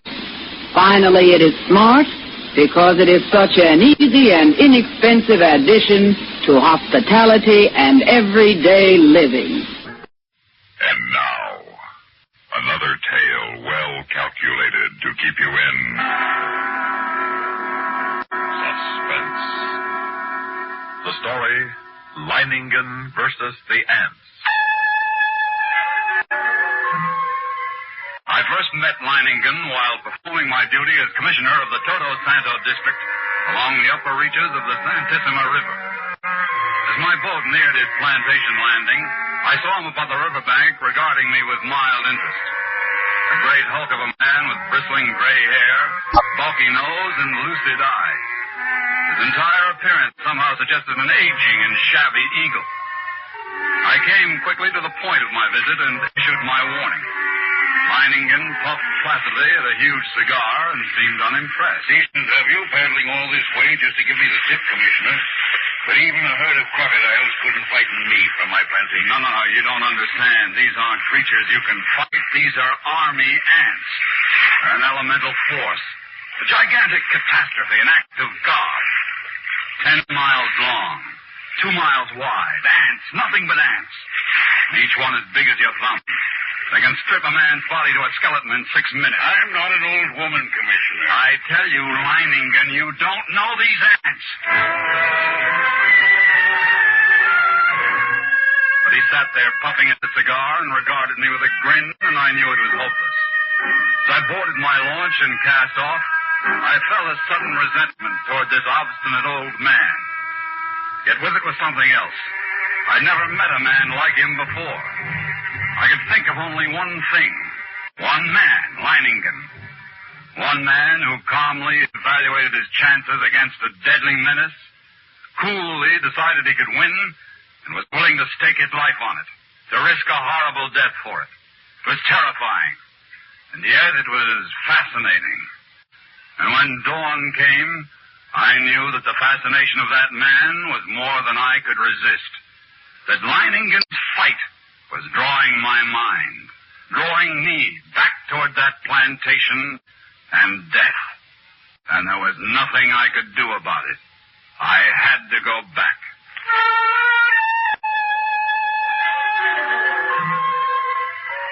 It was 10 o'clock in the morning when I rounded the bend below Leiningen's plantation. I put in at the dock and tied up the launch. And I saw him standing on the bank above me, arms folded, stubby cigar in his mouth, and a sardonic grin on his face. Back for another warning, Commissioner? No. Back to stay a while? Yes. You don't seem very surprised. I'm not. You expected me? I thought you'd be back. Come along, we'll get some horses. We'll want to ride around the plantation and take a look at the defenses I've rigged up. Defenses? Oh, have you had time? I've always known that sooner or later the ants would come. Oh, well, yes. I'd like to see the defenses. And the ants. We'll be getting a glimpse of them before long, I should think. Yes, and the ants. The defenses Leiningen had devised were quite impressive. Surrounding three sides of the plantation like a huge horseshoe was a ditch 12 feet wide. The end of this ditch ran into the river which formed the fourth side of the plantation. And at the upriver entrance to the ditch, Leiningen had constructed a dam by which river water could be diverted. A large hand wheel controlled the floodgate of the dam. We approached the ditch and rode along it. I could see it was nearly full. How do you like my first line of defense, Commissioner? It's reassuring, like a moat around a castle. Unless the ants know how to build rafts, they won't reach the plantation. But this is only the outer moat. There's a better one than this. Now, come along. We'll go up to the high ground where the buildings are. We can get a view of Leiningen. Yes? I didn't see any women or children around the plantation or any animals. That's right. Move them across the river. And even you think there's danger, eh? Not because of danger, Commissioner. It's a matter of efficiency. Efficiency? Cuts down on the efficiency of the men if they're worried about their families. Critical situations only become crises when oxen and women get excited. Oh, here we are. Oh. This ditch. It's much smaller than the other. You've noticed how all the buildings are on this high piece of ground here. This inner ditch surrounds them, and it's lined with concrete. Even filled with water. This is no barrier. It's not big enough. Why, if the ants got this far... They'll get no farther. This ditch wasn't built for water, Commissioner. You see the pipes leading into it? And see those storage tanks up on the hill? Gasoline. We can throw up a wall of flame. Care to bet they won't like that? I dare say they won't. Hey, look, Commissioner. Over there on the horizon. There are your ants. We'll catch them.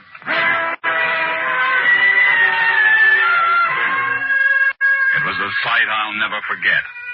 Over the range of hills, as far as I could see, crept a darkening hem, ever longer and broader, until the shadow spread across the entire slope. Then downward, uncannily swift. All the grass and bushes on the entire slope were being mown as by a giant sickle, leaving only the vast moving shadow, extending, deepening, and moving rapidly near. They're a hideous lot. Leiningen, we can't last against that. Look at them. They could fill your ditches with their corpses and still have enough to destroy every one of us. We've got to run for it. No, they haven't gotten to us yet, and they never will. Come along, we'd best get back to the men.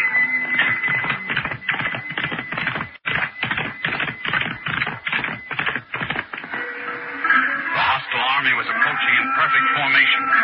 Along a front that moved forward as uniformly as a straight line, the ants drew nearer and nearer to the water ditch. Across the scant 12 feet of the ditch, I stared at them, and they seemed to stare back at me. Around 4 in the afternoon, the ant scouts, having found no crossing, there was a stirring among the main army. And then an immense flood of ants, about 100 yards in width, commenced pouring in a glimmering black cataract down the far slope of the ditch. Thousands drowned instantly, The rest began using the bodies as bridges. Leiningen immediately swung into action. Easy on. Get to the dam, open the floodgate wider, get the water in the ditch moving faster. Easy on. Look at them drowned by the thousands. They keep coming. Even though the current carries many of them away, they're advancing. We'll fix them, Blast. Sure. How about those shovels and petrol sprinklers? You pass them out to the men? It has been done. Then get all hands here in a hurry. This looks like the spot for action. All right, men. Busy with the shovels now. Dump some sand and frost on them. See how they like that? Go with the petrol sprinklers. Start pumping. They don't like it, Commissioner. They don't like it a bit. Look at them. Yes, but how about the ones on the far side of the ditch? Whole clumps of them rolling into the water. The rest are using them for bridges. That's keeping some ice. We should be at the dam by now. Sure. Good. The ants are crossing the decent clouds of earth. A few climb up this side even now. I see them. Use your shovels on them, men. Drop the crawlers. What's the matter? They're going at the shovels. Into the petrol, you idiot. Those your paws in the petrol. Don't stop now, the rest of you. Grab them. We can't hold it back, Dino. We must run. You run now, you're doomed, every one of you. You've got to fight them back. Use your shovels. You're dead if you stop. Now keep at it. Keep at it. And now you've got the floodgate open. The water's moving faster. Look at the ants. They can't hold their own against the current now. They're being washed away. Look at them, Commissioner. We've beat them. We've won.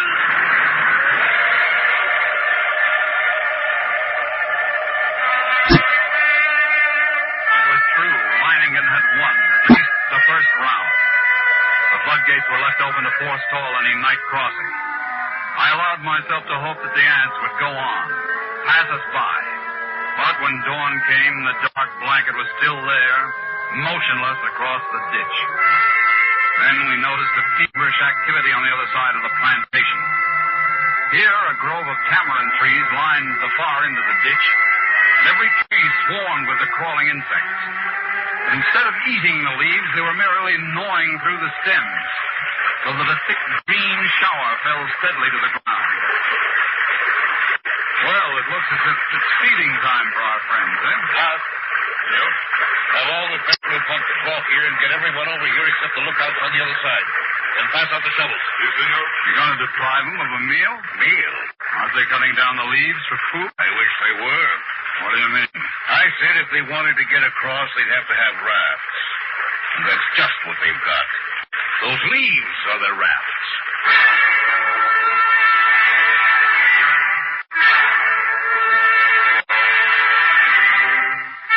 Even as he spoke, the leaves went tumbling down the far bank by the thousands. The current drew them away from the bank, and each leaf carried several ants. Don't worry. As long as you keep spraying them and shoveling dirt on their rafts, they can't land. There will be too many. It's true. Look, more leaves in the ditch all the time.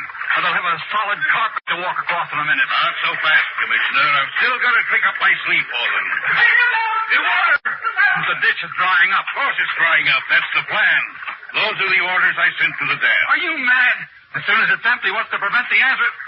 Look, the water's way down. It's almost dry. They'll be able to come across the bottom. They'll not make it if the man at the dam carries out his orders. He should have opened the gates again by now. What, to flood the ants? Right. What a chance to take if anything should happen. There comes the water. Now we'll give the crawlers in the ditch a good ride. Out into the river. There! Look at them go!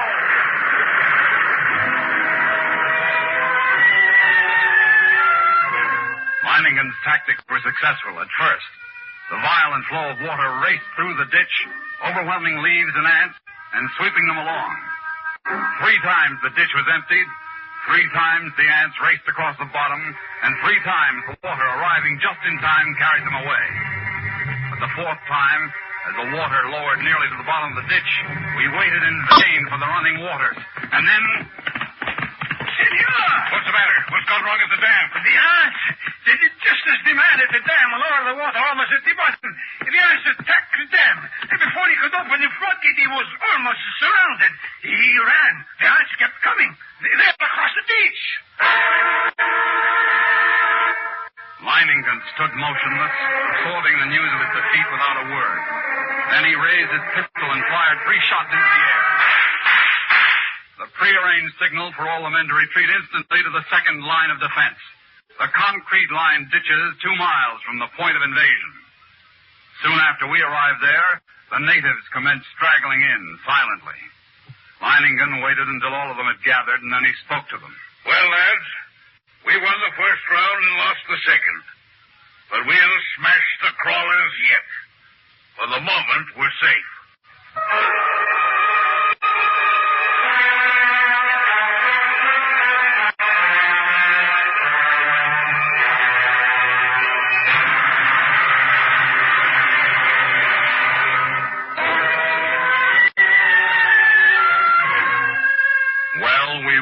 Safe for the moment. But the next morning, the swarm was solid around us, and their shock troops were hard at work.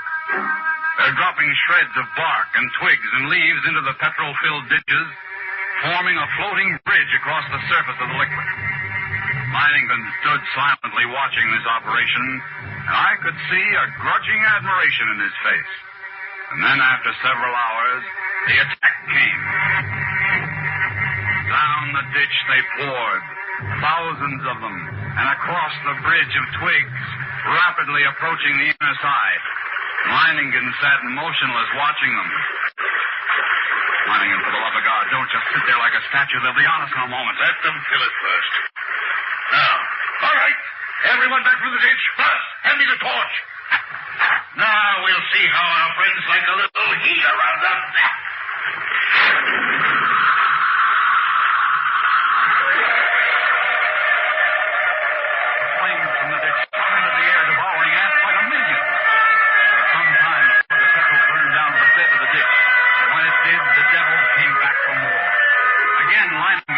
The ditch to destroy them. And still again they came on. But at each successive firing, the task of the ants grew easier because of the film of ash which now covered the petrol. And as they returned to the assault time after time, a slow, sickening horror crept into my mind. I looked quietly at Leiningen and then at the gasoline tanks. He read my gaze and nodded slowly. That's right, Commissioner. We could hold them off forever if our supply of petrol was unlimited. But it isn't. We've got enough to fill the ditch once more. And then... Pikulu! Come back! The ass up the ditch. He'll never make it to the river. Pikulu, come back! Merciful God, he's... Too late.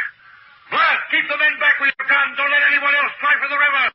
Leiningen, isn't there any way at all? We got to do something. We just can't. A way there must be. Yes. What is it? We'll flood the whole plantation. Flood? How? We've got to close the floodgate at the dam. That'll do it. Well, you're mad. The dam's nearly 2 miles away. 2 miles of ash. Lads, listen to me.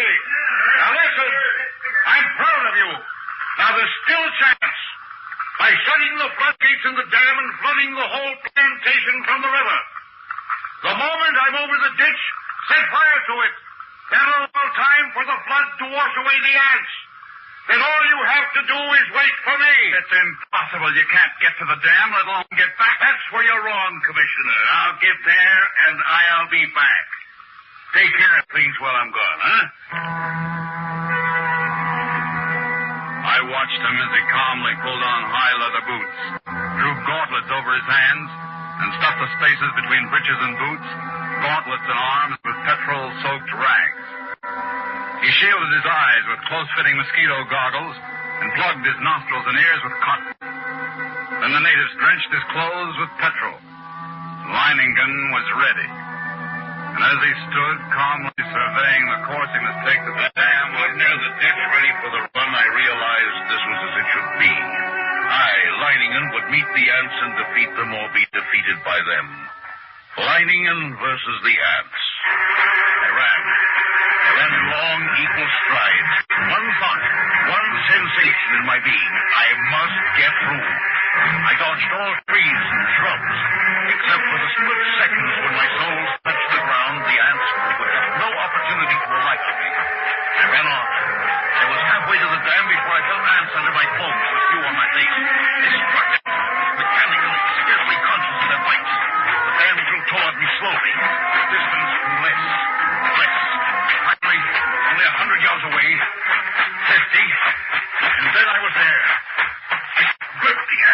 wheel. Hardly had I seized it when a horde of ants flowed over my hands and my arms. I strained. Slowly the wheel turned and turned more. The floodgates were swinging slowly shut. And then it was shut. And the water was rising behind the breakwater, closer to the top. Closer. And then it was spilling over. The flooding of the plantation had begun. I let go of the wheel. For the first time I realized I was coated from head to foot with a beam. Tongues of fire stabbed me when they bit into my flesh. Then I could see dimly that ball of flame in the ditch. It was too far away. I could not last half that distance. I stumbled. I fell. I felt myself being swarmed over, devoured. I tried to rise. Great weight. And then I remembered. 6 minutes. Then nothing but bones. I couldn't let that happen to me. I couldn't die like that. My feet dragged myself forward. Toward the flame. The ditch. The ring of flame. Closer now. Only a little farther. And we had waited for hours, and all at once, through the blazing ring around us, an apparition hurtled and fell full length on the ground. Leiningen, alive with ants, unconscious, with glazing eyes and lacerated face. We rushed to him, stripped off his clothes, and tore at the ants that covered him. His body seemed almost one open wound. In one place I could see the white of a bone.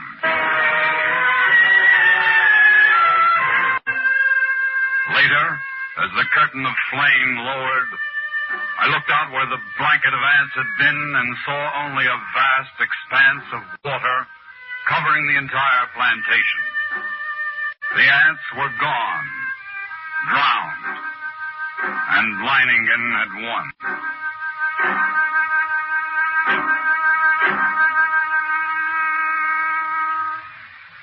He lay on his bed, his body swathed from head to foot with bandages, but Leiningen was still alive. Everything in order.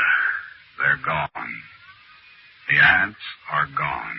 I told you that I'd come back, even if I am a bit streamlined. And then this aging man grinned, shut his eyes, and quietly fell asleep.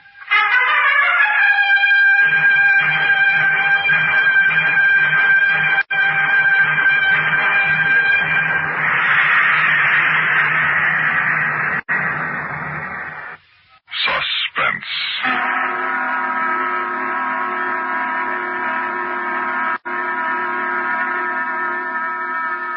You've been listening to Leiningen and the Ants, a story by Carl Stevenson, written for Suspense by Robert Riff.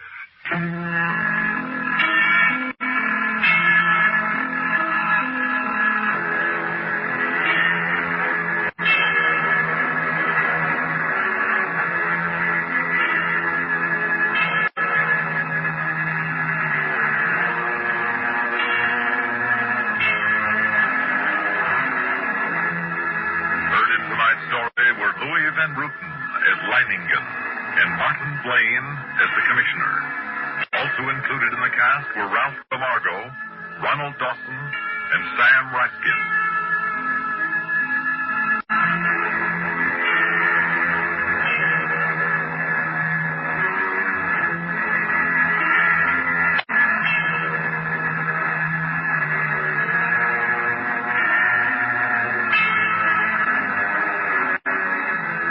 Listen again next week when we return with an explosive story written by Peter Fernandez, The Dynamite Run. Another tale well calculated to keep you in suspense. On CBS Radio.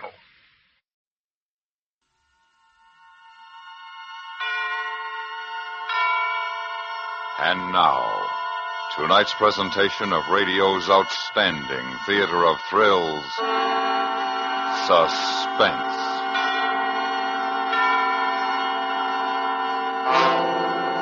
Tonight, we bring you a transcribed story of a group of brave men who risk their lives in a desperate effort to save their fellow men. We call it Arctic Rescue. So So now, starring Mr. John Stevenson, here is tonight's suspense play, Arctic Rescue.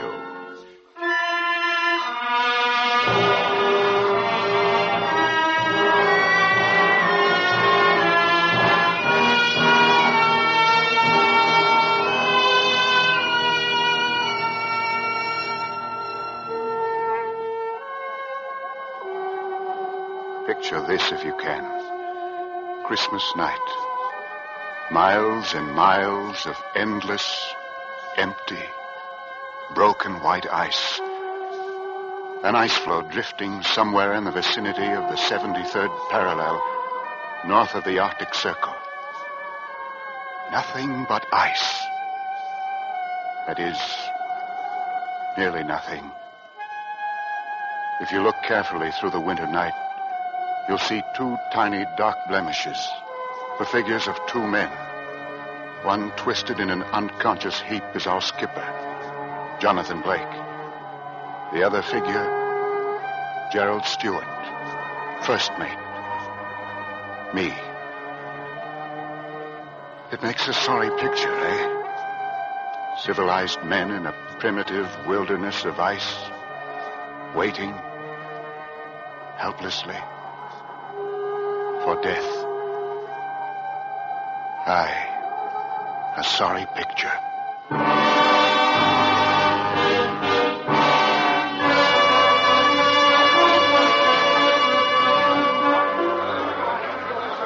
It's a far different picture you'd have seen if you'd been part of the excited crowd standing at the battery of the New York waterfront on June morning, the year 1852.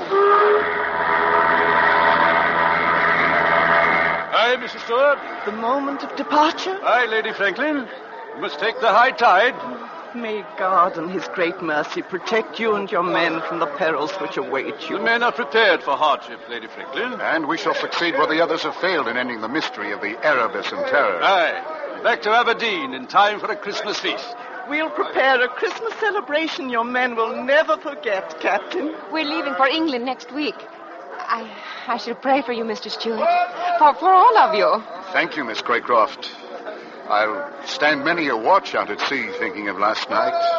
The ball, dancing, and you. That is, all of us will, I mean. What my first mate is trying to tell your niece, Lady Franklin, is how grateful the officers and crew are for the farewell ball you held in their honor last night. I'm the grateful one, Captain Blake.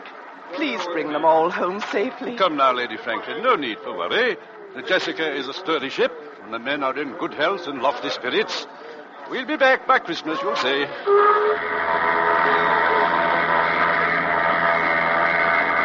The tide will change. We must be on our way. Then goodbye and good luck, Captain. Goodbye, Lady Franklin. Miss Craycroft. Goodbye, Captain Blake. Goodbye, Mr. Stewart. Godspeed. Thank you. We shall see you in Aberdeen Christmas week. Let's get aboard, Mr. Stewart. Yes, sir. Goodbye, Lady Franklin. Starkey? Yes, sir.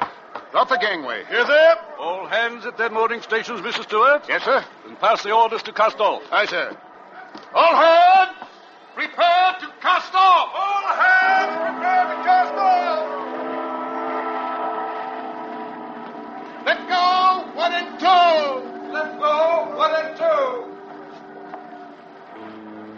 Let go, 3 and 4!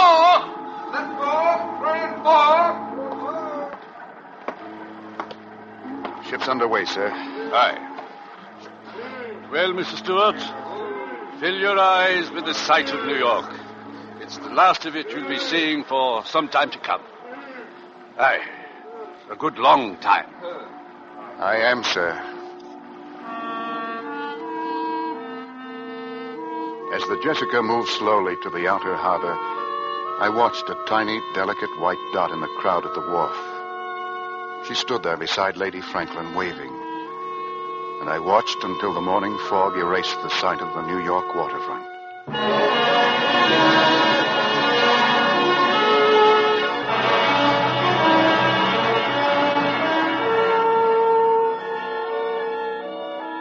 Aside from the ship's log, I've decided to keep a running account of this voyage.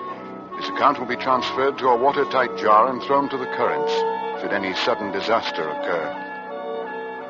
The first 3 weeks of navigation north were merely a matter of settling down to ship's routine. On June 30th, after officers' mess, we sighted Point Farewell on the Greenland coast.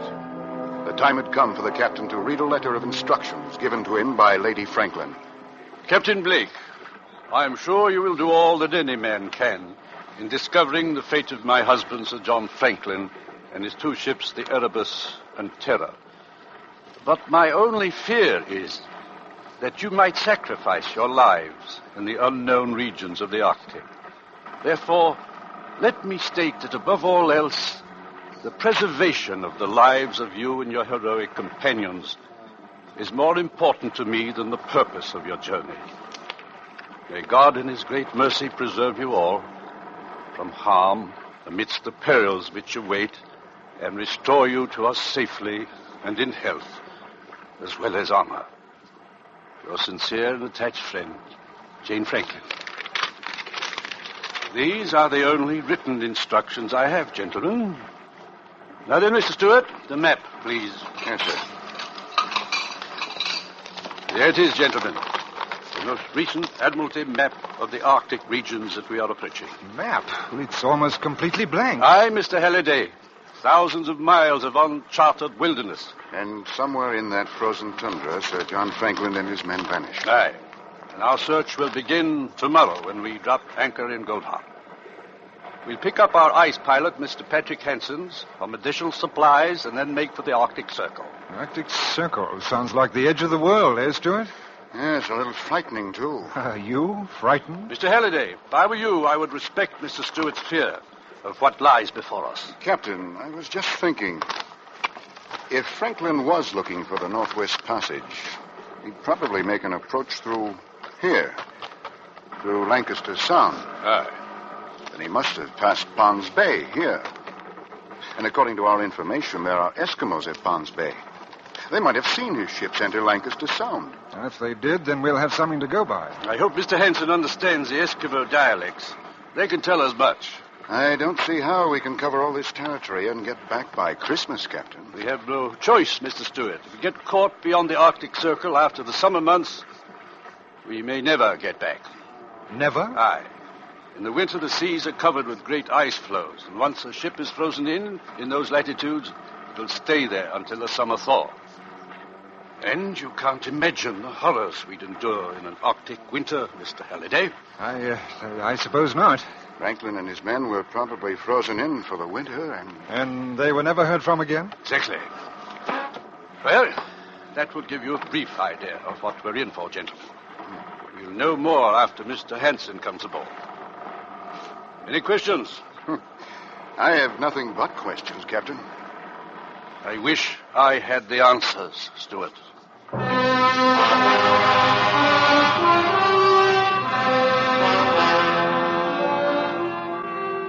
Noon the next day, we dropped anchor in the harbor of Godhav. Here we could take on coal, additional winter clothing, dogs, and Eskimo drivers.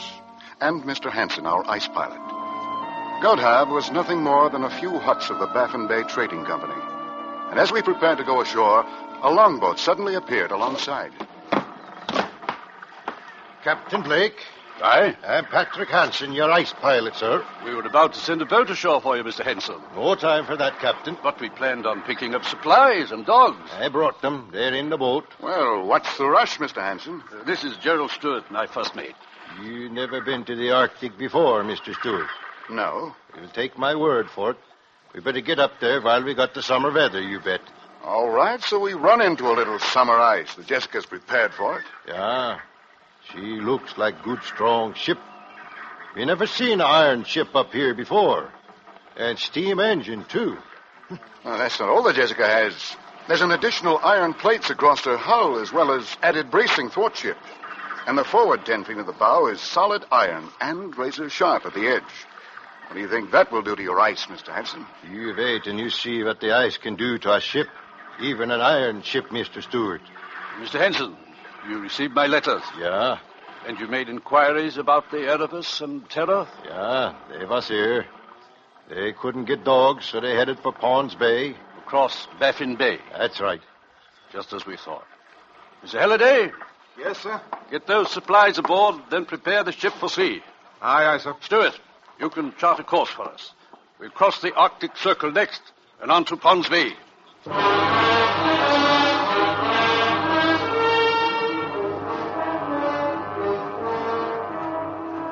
We set a north by northwest course, leaving the last outpost of civilization behind us, and crossed the Great Baffin Bay. On July 4th, we crossed the Arctic Circle without ceremony. Then we had ice freezing on deck and in the rigging. A day later, we saw our first floating iceberg. For this time of the year, we should not have seen either one.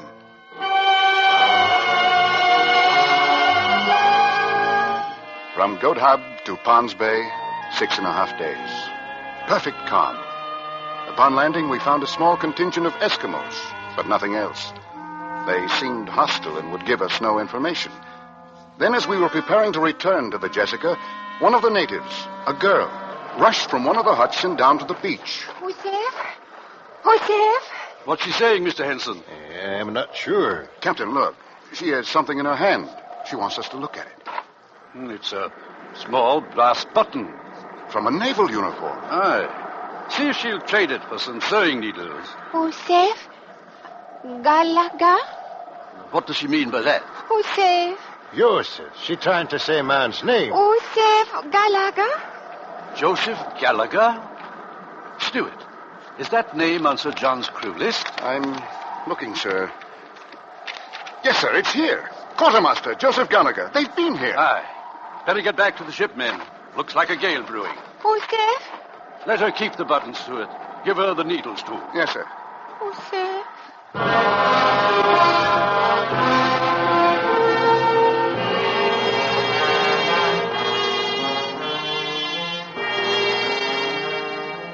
After leaving Ponds Bay, 2 months passed without incident.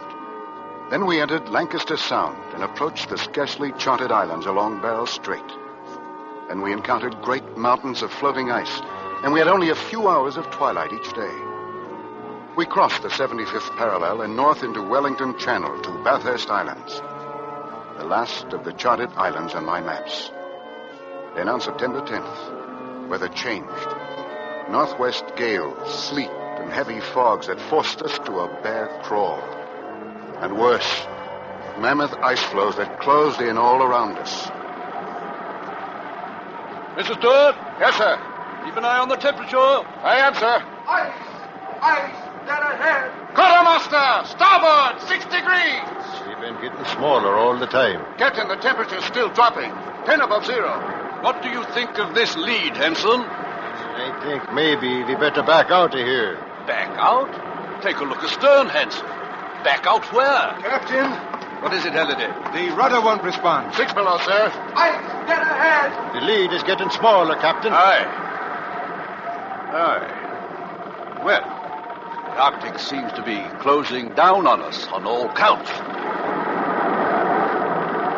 The walls of the lead moved in closer until a man could jump to the ice from either side of the ship. And then the Jessica was cutting through the ice, making her own lead. But slowly, we lost speed.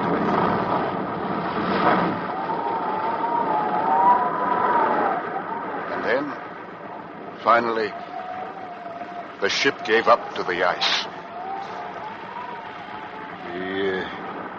We frozen in now. Aye. Stop engines, Mr. Stewart. Yes, sir.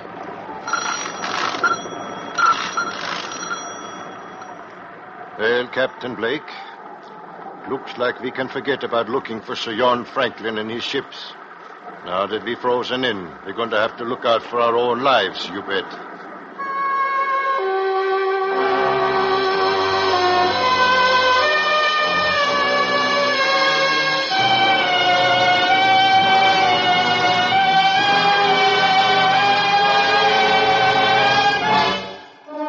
You are listening to Arctic Rescue, tonight's presentation in radio's outstanding theater of thrills, Suspense.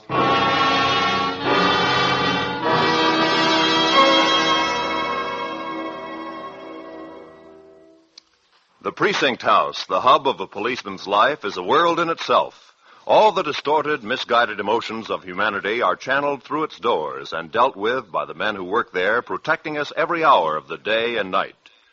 You can get another authentic glimpse of this tense but tireless life Thursday on that brilliantly realistic CBS radio drama, 21st Precinct, heard every Thursday night over most of these same stations. Not only will you hear another exciting, incisive drama of police life, you will win a new knowledge of and respect for the men in precinct houses everywhere on 21st Precinct. And now we bring back to our Hollywood soundstage John Stevenson, starring in tonight's production, Arctic Rescue, a tale well calculated to keep you in suspense.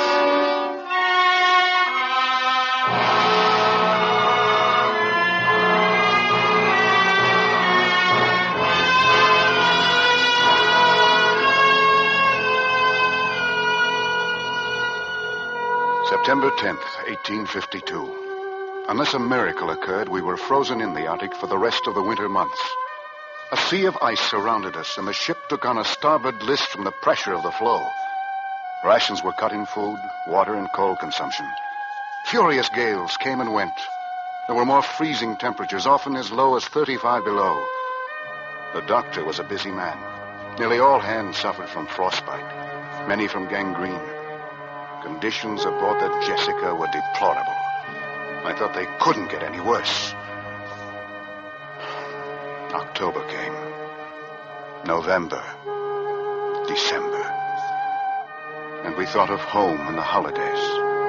And of Lady Franklin and Miss Craycroft sitting alone at the Christmas feast that was to be held in our honor. On Christmas Day, the cook outdid himself.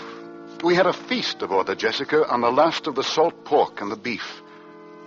And with the last of the Allsop's ale and minced meat, the cook made pies. And we had a celebration. Christmas Day, 1852. Men, the captain has a word to say.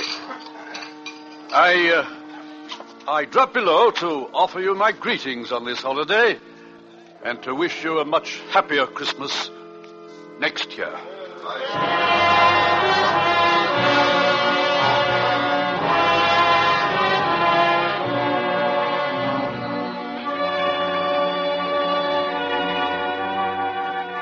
Christmas Eve, 1853. 1 year later. We're still frozen in. Summer came and passed without an appreciable rise in temperature, and the ice failed to break up.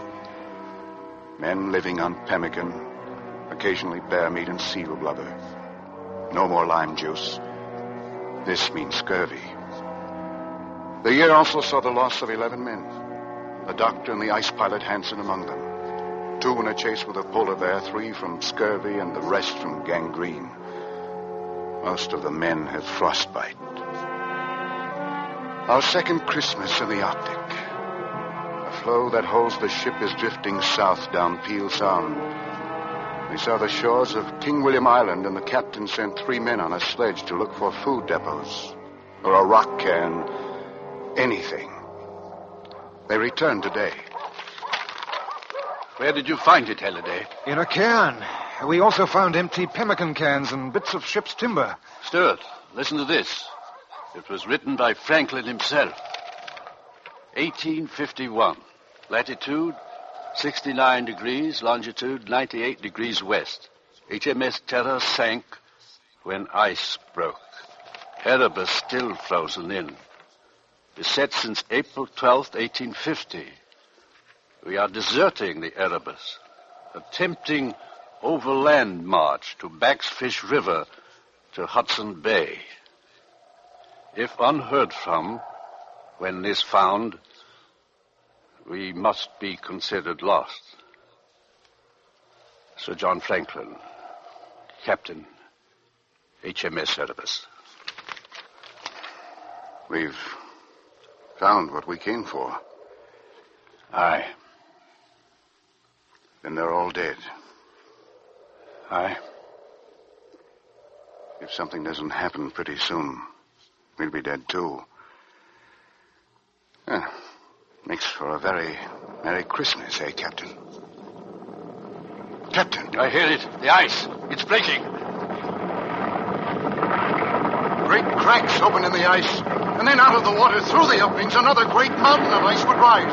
Great slabs of surface 100 yards wide shattered, upended, and sank into the churning water. All around us, great jagged fingers of ice crashed up through the flow. All hands abandon ship. All hands abandon ship. All hands abandon ship. Stewart, get your tools. We're going out on the ice, too. I could feel the ship jarring loose under me. And suddenly the Jessica wrenched sharply, throwing me across the deck. The last sound in my ears was that of the Jessica tearing loose from the ice.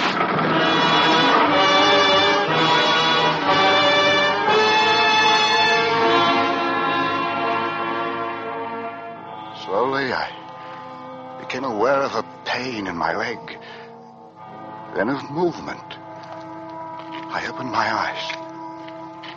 The captain was helping me walk. I looked into the winter darkness for the familiar sight of the Jessica. I saw nothing. Nothing but ice. Skipper. Feeling better, lad? What about the ship? Gone down. The rest of the men? I don't know. Gone. The flow separated. Most of them are on the other side. Where are we walking to? Why, I don't know. I don't know. Keep walking. Aye. We'll keep walking. We'll find a U-log, Stuart. What's Christmas without a U-log in the hearth? Move, Skipper. Move.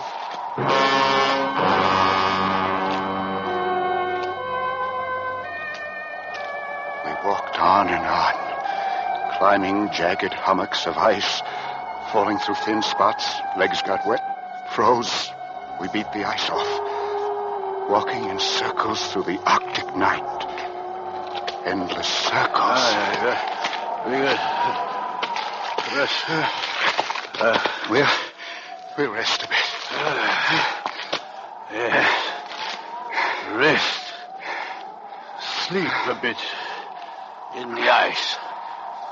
Warm, comforting ice. No, but don't sleep.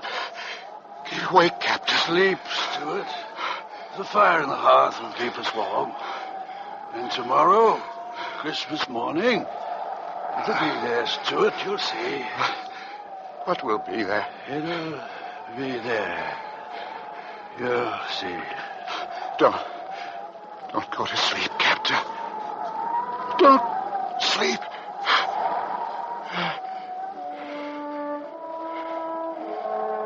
My eyes grew heavy.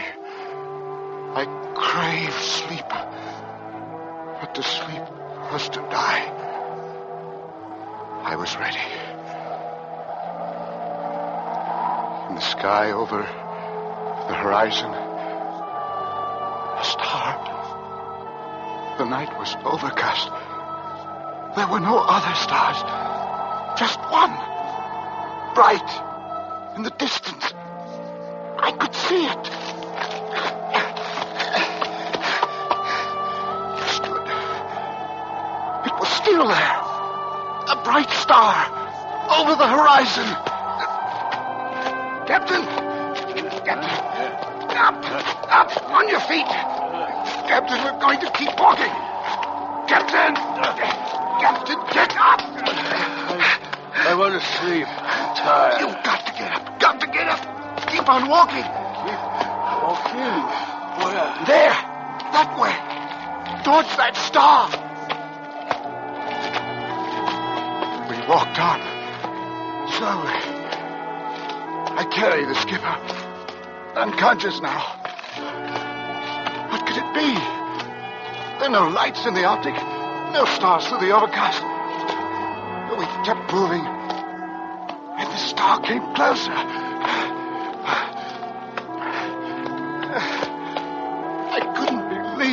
suddenly appeared through the darkness, directly beneath the star, was the vague outline of a ship.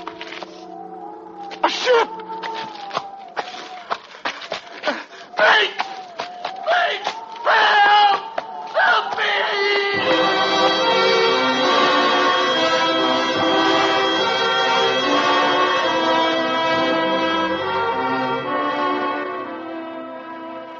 He's coming out of it.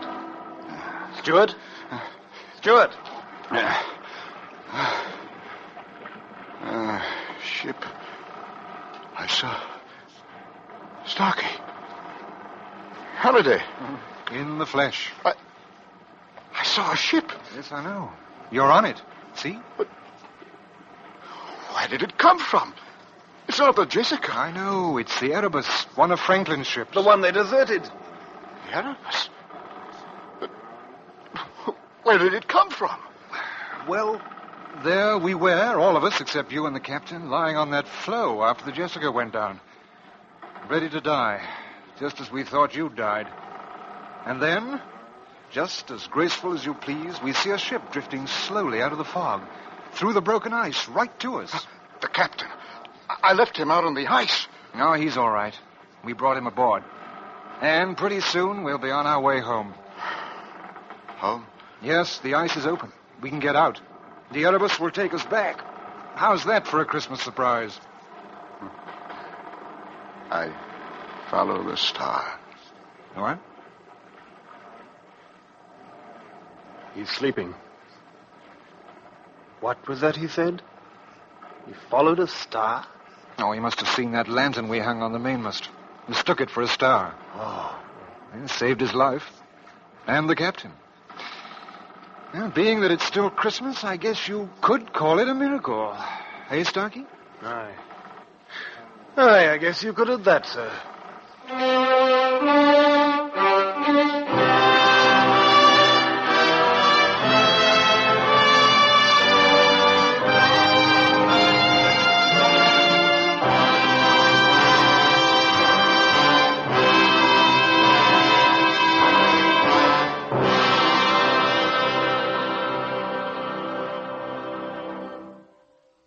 Suspense, in which John Stevenson starred in tonight's presentation of Arctic Rescue. Next week, the story of a man who thought the best way to commit murder was to plan it first. We call it Variations on a Theme. That's next week on Suspense.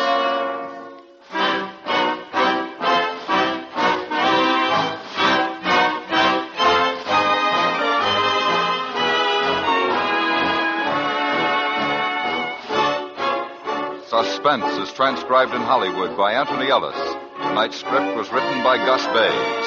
The music was composed by Lucien Morawek and Rene Garrigang and conducted by Wilbur Hatch. Featured in the cast were Herb Butterfield, Norma Barton, Lillian Bayef, Richard Peel, George Walsh, John Dodsworth, and Clayton Post. Stay tuned for 5 minutes of CBS News to be followed on most of these same stations by The Jack Carson Show.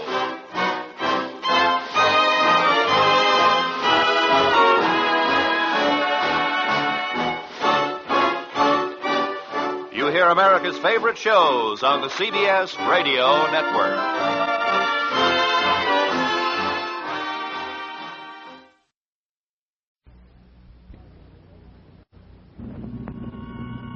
Autolite and its 96,000 dealers present Suspense.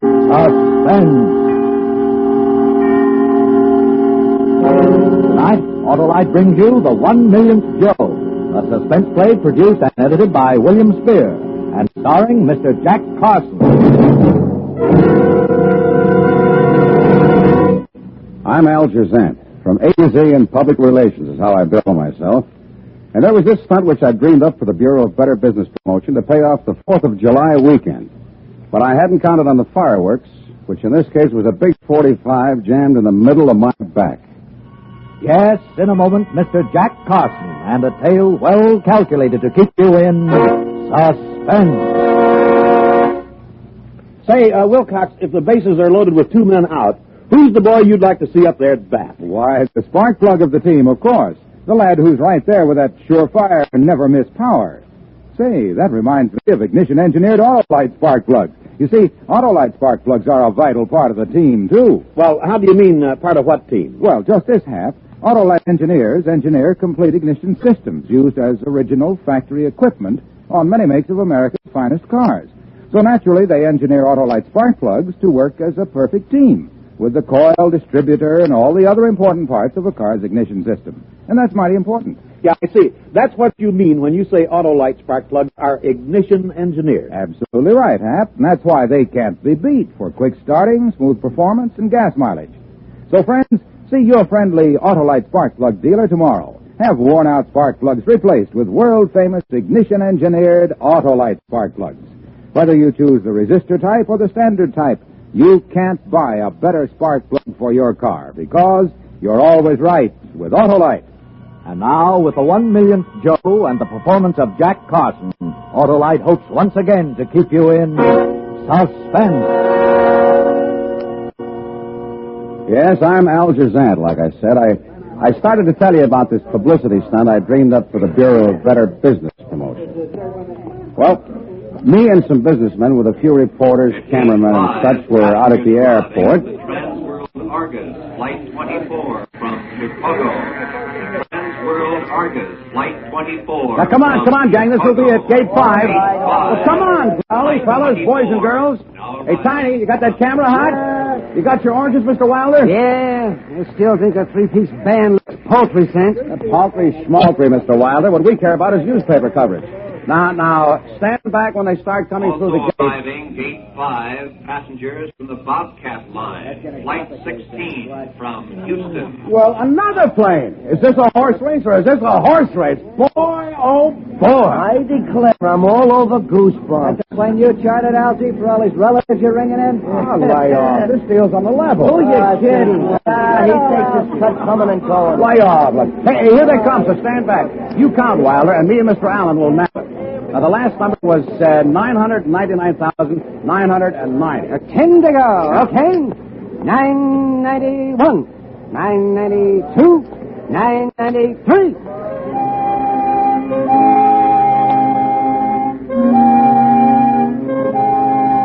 Well, if I have to say so myself, I'm a pretty smooth operator. At this moment, I had one client, the Bureau of BBP, and the stunt I dreamed up for them was a honey. This was the setup. Nab the 1 millionth Joe through the airport, be he male, female, or what have you, and give this lucky character a 24-hour whirl in the house. Pictures, prizes, tickets to this and that. And all the businesses had chipped in, and it was a good fat kitty. And it worked out to be near the 4th of July, which was a great tie-in. So now, a herd of passengers was stampeding through Gate 5 from two planes. The big Chicago plane and the little one from Houston. And all unbeknownst to them, lightning was about to strike. 996. Hey, ain't this exciting, fellas, huh? Well, ain't it? 997. Hey, it's going to be that good. 998. That guy in the gray hat's moving up there. 999. Hey, stand back, will you? Hey, you watch it, mister. Now, oh my goodness, you stupid ape, watch where you're going. Well, go on, if you're in such a hurry. Hey, and the guy wins. He knocked the gal out of the running. 1 million. That's him. One moment, sir. I want to... What do you want? Who are you? Look over here, mister. Over here, look this way. Get it. Is this anyway? Hang the flowers around his neck. Oh, please. Let go. You've made a mistake. Let go. No, look, they can't get pictures when you jump around like that. I don't want my picture taken. Let go. How's this, Crowley? Mister, unbeknownst to you, you are the 1 millionth passenger to walk through these gates. Let me go, Lyle. As guest of the Bureau of BBP, from now on until the 4th of July, your hotel is paid for. Oh. You will visit the Lion Farm and... mister, hold still. Pick on someone else. I don't want anything. You will lunch with a motion picture star, eat at a world-famous restaurant, be the recipient of many free gifts gratis.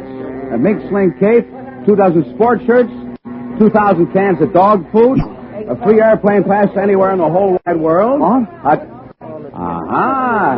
Something strikes your fancy. An airplane pass to, say, Brazil? Sure. Sure, you name it. Yes, sir? Even to the romantic land of your dreams south of the border. Now, sir, what is your name? I'm A.D. Thompson. Where you from, Mr. Thompson? Missouri. Businessman? Missouri. Yes, Ruggs, retired. Did you and Plain to hear from Chicago or from Houston, Mr. Thompson? Houston. Hold up one of these oranges, Mr. Thompson, and tuck the crate under your arm. Oh. And smile. Smile. That's it. Snap it, Tiny. Got it. On behalf of the Great Valley Citrus Company, it gives me pride and pleasure. So how was I to know that the trouble was giving me the leer? He looked surefire. Mr. A.D. Thompson, middle-aged, middle-sized, middle ugly. Mr. John Q. Public himself. Well, in the meantime, that blonde, the one Mr. Thompson had rammed out of line on the other side of the gate, she'd been standing by listening. She was a tall, rangy, good-looking blonde, and, well, all of a sudden she moved in on me. You running this powwow, Buster? By rights, all those prizes belong to me. Oh, now, honey, play fair. Mr. Thompson here sideswiped me, or I would have come through the gate ahead of him. Technically, miss, Mr. Thompson came through first. Look, my chin hurts, and I don't like being shoved around. Win or lose, I can make trouble, Buster. I can sue you cross-eyed, and you know it. That you can. That you can, Mr. Wilder. I understand that the Bureau gets sued. Well, now, miss, the Bureau wants to be perfectly fair and square with you. Only I don't see how. In most contests where there's a tie, they have to give duplicate prizes, Mr. Wilder. Yeah, thanks a lot. Hey, yes, that's right. We'll give duplicate prizes. Well, that's more like it. Okay, music, boys. Ladies and gentlemen of the press, we have a Miss 1 in a Million also. Tell the boys your name, honey, where you're from, and what you think of sunny California. Well, I'm Vera Valerie. I've lived all over. Just flew in from Chicago. Been singing in a place out there. A canary, boy. And I think California's just wonderful. Give us a big smile, Miss Valerie. Thank you. This way, Miss Valerie. Atta girl. Where's the guy with the grapefruit?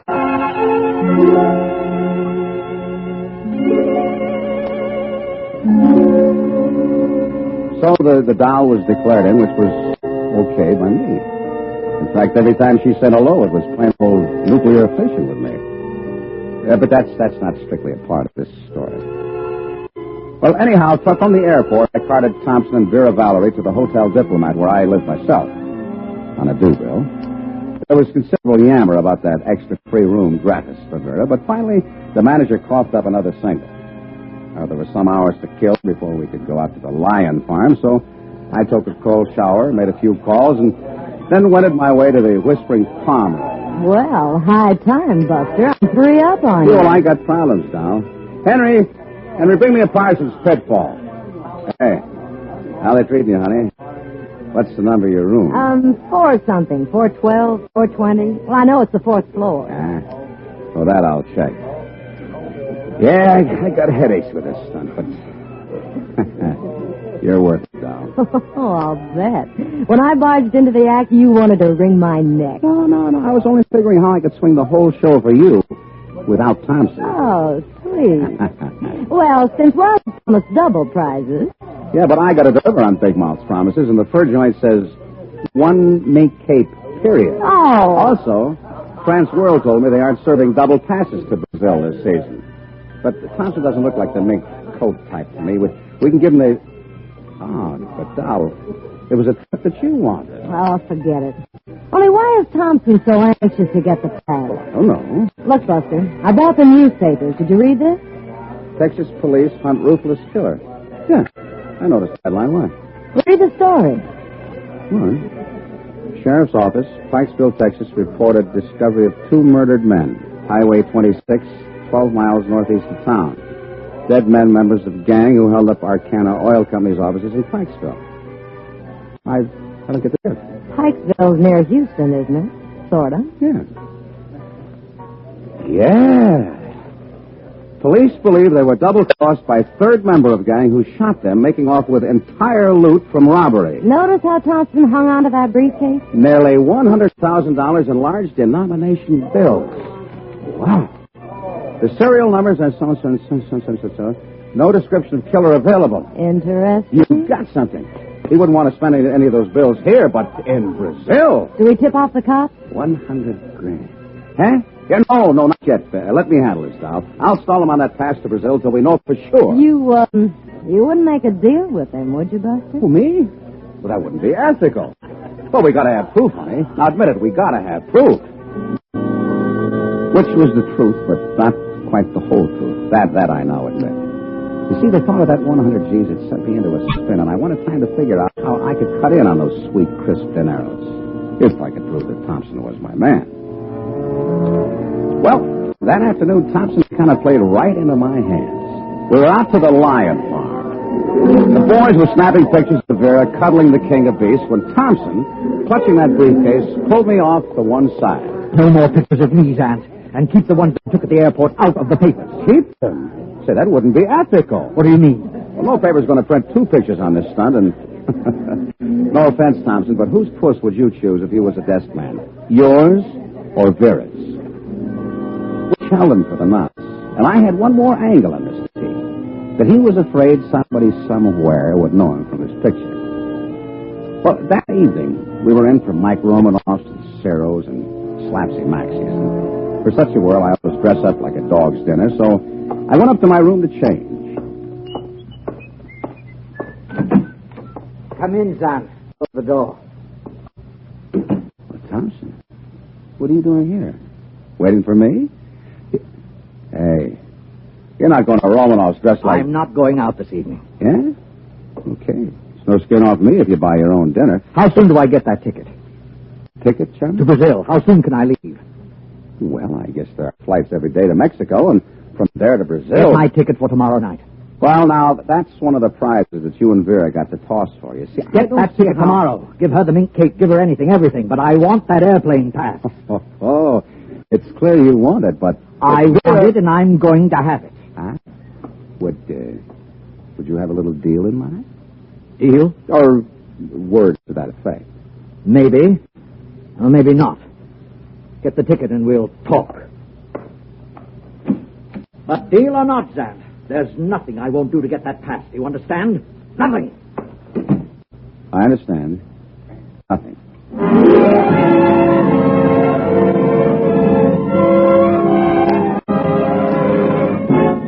Autolite is bringing you Jack Carson in The 1 Millionth Joe. Tonight's production in radio's outstanding theater of thrills, Suspense.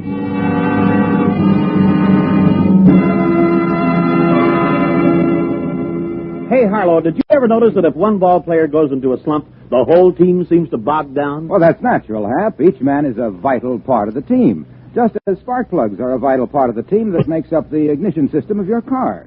And Autolite spark plugs are ignition engineered by the same Autolite engineers who design complete ignition systems, used as original factory equipment on many makes of America's finest cars. They have team spirit, eh, Wilcox? Right, Hap. Autolite spark plugs are built to function as a perfect team with the coil, distributor, and all the other parts of the ignition system. Why, ignition-engineered Autolite spark plugs are world famous for their quality and dependability. Honey sells for quick starting, smooth performance, and gas mileage. Right you are, Hap. So stop in at your friendly Autolite dealers tomorrow. Have worn-out spark plugs replaced with ignition-engineered Autolite spark plugs. Whether you choose the resistor type or the standard type, you're always right with Autolite. And now Autolite brings back to our Hollywood soundstage our star, Jack Carson, in The 1 Millionth Joe, a tale well calculated to keep you in suspense. So I showed Vera the town that night, along with some reporters, and without the truculent Mr. T.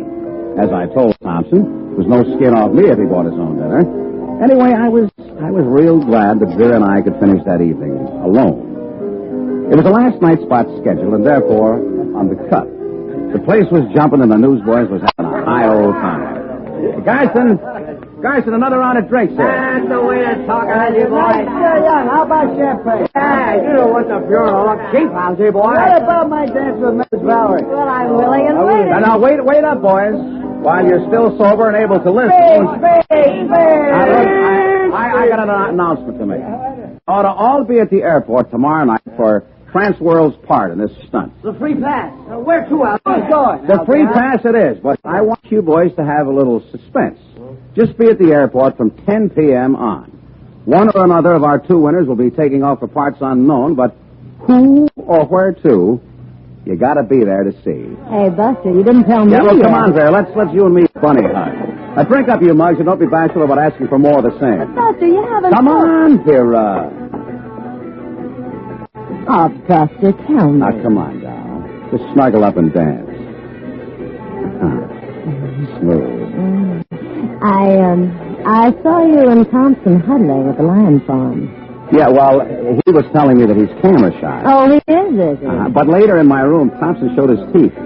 Said I should hand over that pass to Brazil or else. Oh, look, we gotta tip off the cops. Oh, sure, honey, as soon as we got proof. Proof? Yeah. This phony blows in from Houston clutching a briefcase to his breast, nearly blows his top when you pick him out of the crowd until you mention an airplane pass. Not enough. Not enough? Look, if I call in the cops and Thompson turns out to be only a gink with a screw loose, I'm in trouble. Capital T trouble. You gotta see my side. Then what are you doing to get more proof? That's where you come in, Judy. You think you could get Thompson to flash some of that dough, if he has it? Come again? Well, figure out some way to make him show his money.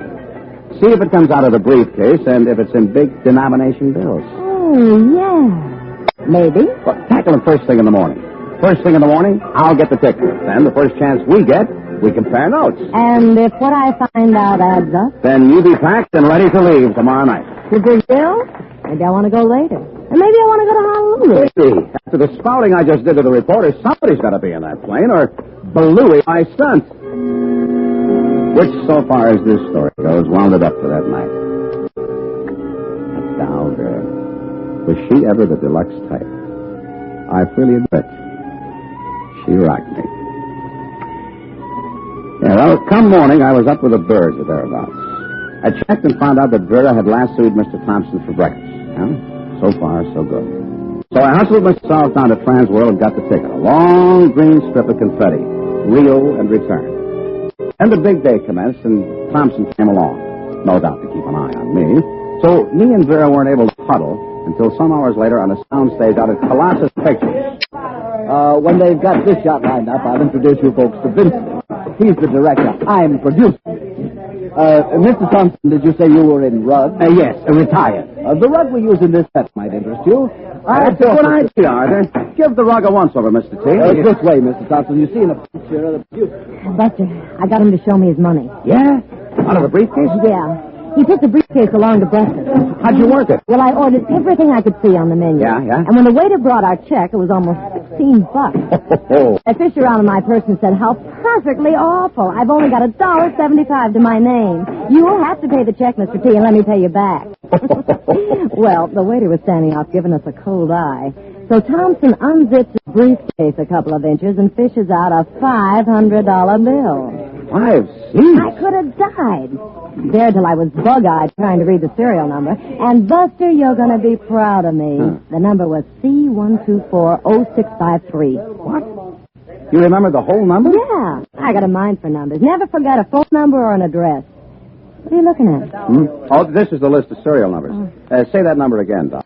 C1240653. That's it. One of the bills from the Pikesville holdup. Yeah, but if the hotel got it, they may check. Now, they don't have it. All of a sudden, Thompson grabbed the bill back and said, we don't have to pay for breakfast. That's part of the prize. We're rolling. Quiet. So Mr. T thinks he can play rough with me, eh? $100,000. So now will you call the cops? Well, not so fast, honey. You said you'd let me handle this, and I had to figure out something. Shut up before I have you thrown out. Which is how they sometimes treat us flacks in Hollywood, and us the backbone of the industry. Yeah, well, that's pictures. But I let it ride this time since it got me out of a tight squeeze with Vera. You see, this is how I had it figured. I'd put it up to Thompson what I knew. Then if he didn't cut me in for a healthy slice of 100 G's, there was always the cops, from whom there was undoubtedly a big reward. That way I could play for the big money and still hedge my bet. But I put it this way to Vera. I said, look, dream girl, you'll be ready to leave, that's all. Oh, what time does the plane take off, did you say? Why, 11:40. We ought to leave here by 11. And what happens to Thompson, Buster? Well, I'll get everything set for a quiet pinch just after we leave. It'll louse up the stunt, doll, if it gets out that the Bureau picked the hood for this world. I gotta protect my clients, you understand? Oh, sure, Buster. I understand.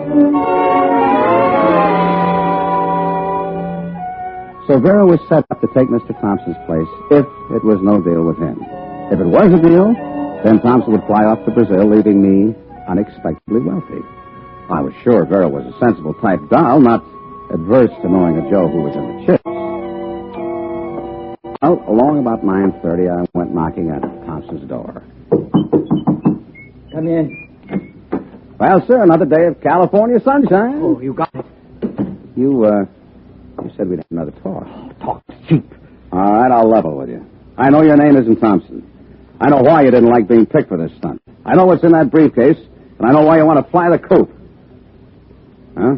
You spoke yesterday about a deal. Yeah. How much? $50. $50? Don't play footsie with me, Thompson. $50,000. $50,000. $50,000? Hot money like that, I'll have to trade off at a discount. But you'll be in Brazil getting your money's worth, dollar for dollar. Just take your briefcase, Mr. T, and unzip. Just what do you think I have in this briefcase? I don't think. I know. Look, I'll tell you who I am and why. All about it. Time's a waste, Mr. Thompson. In 10 minutes, I call the cops. My name's Kirkwood. I came on the Chicago plane, not the one from Houston. Vera was on the Chicago plane. She never saw you. I came to Los Angeles to kill myself, Mr. Zant. To kill myself in such a way that I could never be identified. I'm going blind. I'll be totally blind 6 months from now. Oh, come now, really? What are you giving me, Thompson? 5 years. For 5 years, I went to eye specialists, New York, Philadelphia, Canada, spent every cent I had trying to find a cure. Look, I got no time to brandish words with you. Then I heard of this one doctor, a Viennese refugee, lives in Rio. He's cured cases like mine, but my money was gone. Look, I'm going to fall. Oh, why don't you believe me? I have a daughter, Mr. Zant. All I can leave her is my insurance. I thought if I disappeared, if it could never be proved I killed myself, that's why I didn't want to be recognized. That's why I grabbed for this wonderful chance, this free trip to Brazil. And the briefcase, Mr. T, what's in the briefcase? Dynamite. What? Dynamite? I bet it's dynamite. You're some joker, Thompson. Were you going to kill yourself with dynamite? So I couldn't be identified, yes. Oh. Let me see the dynamite, Mr. T. The crisp green dynamite. Don't touch that briefcase, Auntie.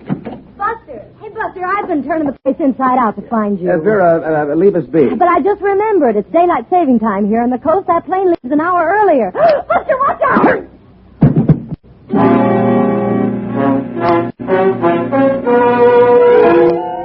When I came to, there was Roman candles going off in my head, and Vera was tied to a chair with a towel stuffed in her mouth.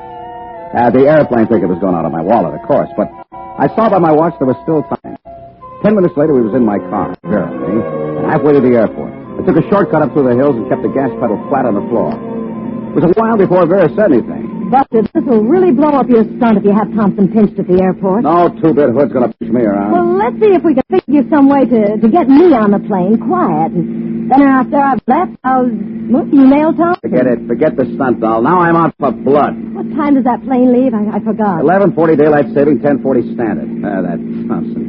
Claimed he came in on the other plane, not the one from Houston. No kidding. I said right off. You would have known if he was on the same plane as you. That's right, Buster. And then when I asked about the briefcase, he says it's dynamite. After you saw that $500 bill with a serial number. That's right, Buster.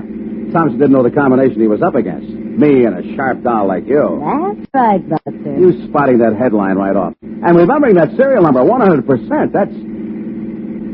Yeah, it's funny, though. What's funny? Well, that you couldn't remember your room number or the time the plane leaves. If you got the memory you say you have. That's right, Buster. Hey, it's you. It isn't Thompson. You're the Texas hoodlum. This gun's loaded, Buster. Turn off at the next side road. You came on the Houston plane. You played me for a sucker. I played you for what you are. Step on it. Every last lead I got on Thompson, I got from you. If I ever trust another doll... You won't live to worry about it, Buster. Turn right here. Well, I'm kind of ticklish, so with Vera's gun nudging my ribs, I turned. It's an old car, pre-war. It sounded like it was splitting at the seams. She jabbed my ribs again, and I pushed the gas down and gave her everything she'd taken, and... End of the road, doll, it's the cops. I don't see any cops. Oh! But you see, I got the gun, doll. You see that, don't you? Oh, Josephine here. She has a lovely habit. You give her too much gas, she resents it. She backfires. Bang, bang, bang. Which is tough on a doll's nerves if she's as jumpy as you are. Buster, look. You couldn't make a deal, could you? Say, $50,000? Say, that wouldn't be ethical. Which was the truth, but not quite the whole truth.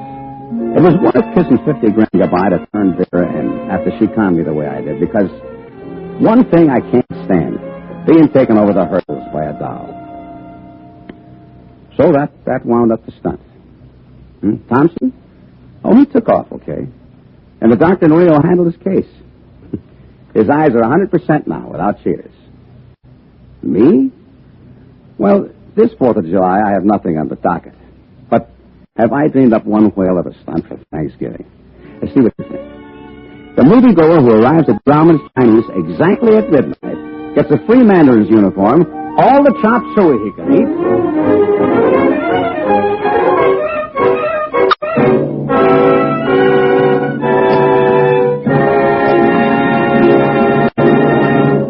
Suspense, presented by Autolite. Tonight's star, Mr. Jack Carson. Say, Wilcox, have you made the Autolite team? Well, you might say I'm a pitcher, Hap. I make the pitch for more than 400 products made by Autolite for cars, trucks, planes, and boats in 28 plants coast to coast. These include complete electrical systems used as original equipment on many makes of America's finest cars. Generators, coils, distributors, voltage regulators, wire and cable starting motors, electric windshield wipers. All engineered to fit together perfectly, work together perfectly, because they're a perfect team. So, friends, if your Autolite-equipped car needs replacement parts, ask for and insist on Autolite original factory parts at your neighborhood service station, car dealer, garage, or repair shop. Remember, you're always right with Autolite.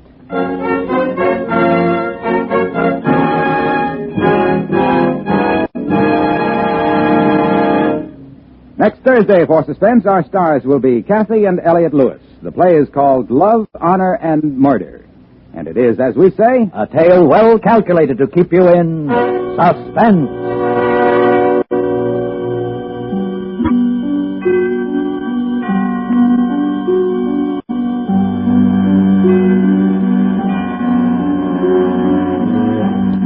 Tonight's Suspense play was produced and edited by William Spear and directed by Norman MacDonald. Music for Suspense is composed by Rene Garrigank and Lucian Morawek and conducted by Lud Gluskin. The 1 Millionth Joe is an original play written for radio by Sylvia Richards. Jack Carson may currently be seen in the Columbia picture The Good Humor Man. And don't forget, next Thursday, same time, Autolite will present Suspense, starring Kathy and Elliot Lewis.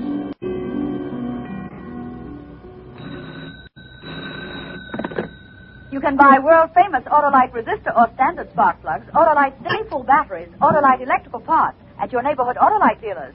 Switch to Autolite. Good night.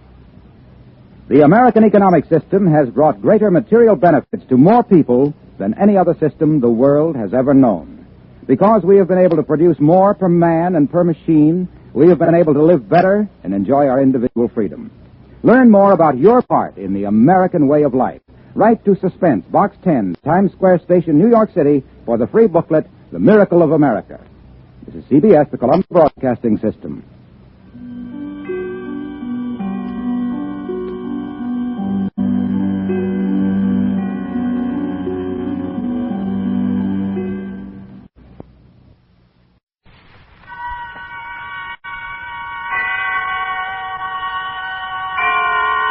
And now, tonight's presentation of radio's outstanding theater of thrills, Suspense.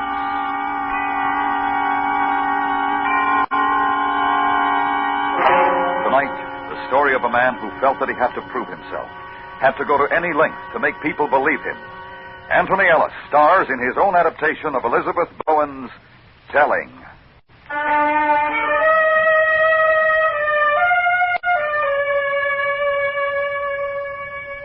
The chapel was a ruin, roofed by daylight, floored with lawn.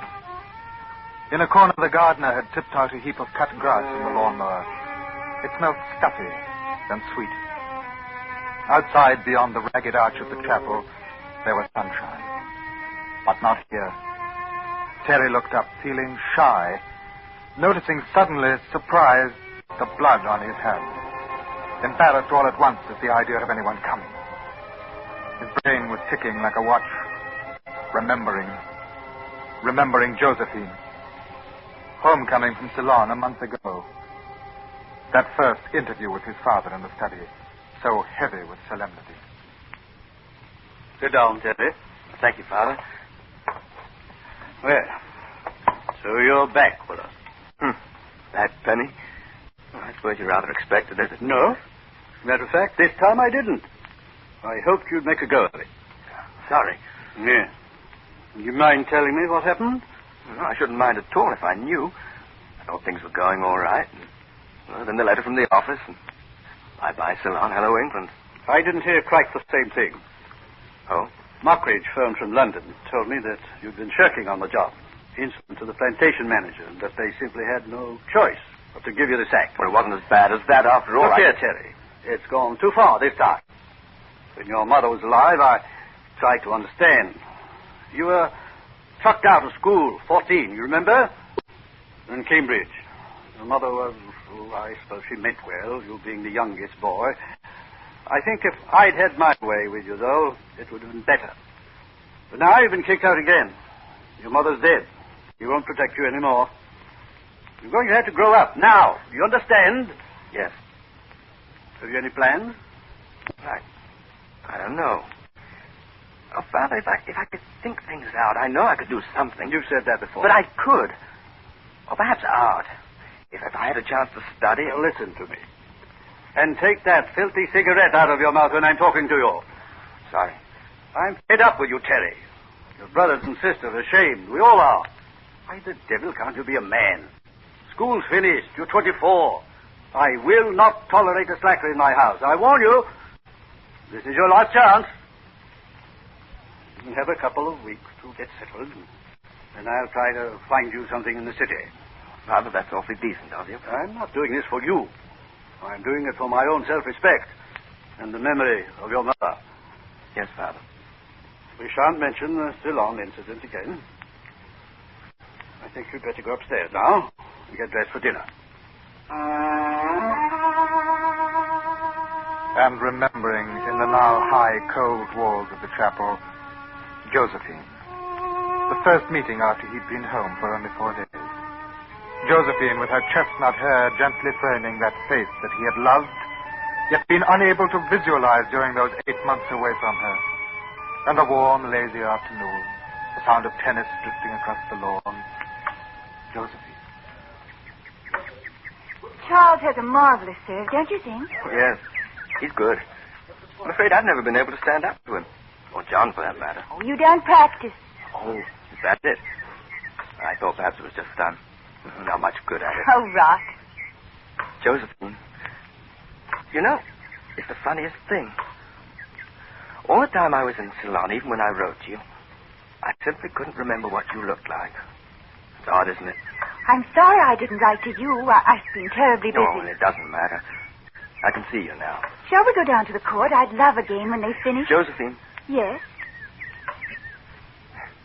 Do you believe in me? What a strange question. No, it isn't. It's important. Do you? I think you're a very nice young man. Don't say it that way. How would you like me to say it? I don't know. But not like that. Not as though you were talking to the gardener. Oh, don't be silly, Terry. It's not silly. I know I'm not much good. Clumsy. And I thought it was my eyes. You know, I used to drink whiskey to help. Really, I did. For a little while, it did help. I could do things cleverly. I wasn't clumsy anymore. And then suddenly the whiskey didn't do any good. I've wanted to make people proud of me. You, Josephine, I've always wanted that. If only you wouldn't take yourself so seriously, Terry. If you try and... Well, I don't know. Behave like a man, I am suppose. a man. I love you like a man, not a little boy. Oh, Terry. I could do something if I had the chance. I'm sure you could. If I thought that you cared, I could do anything. I need somebody. You to believe in me. Terry, dear, I'm very fond of you. You know I am, but really... No, don't say anything now. I'll show you. I'll make you proud of me, you'll see. All right. Now, do be a darling and try not to look so intense. I'm going to see how the game's getting on. Come along if you like.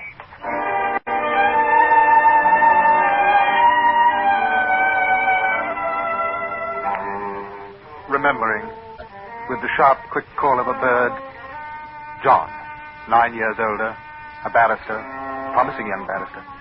Charles, 6 years older, making a place for himself in the Conservative Party, for nothing big yet, but with a gleam of Parliament in his eye. And he'd get there, Everyone said so.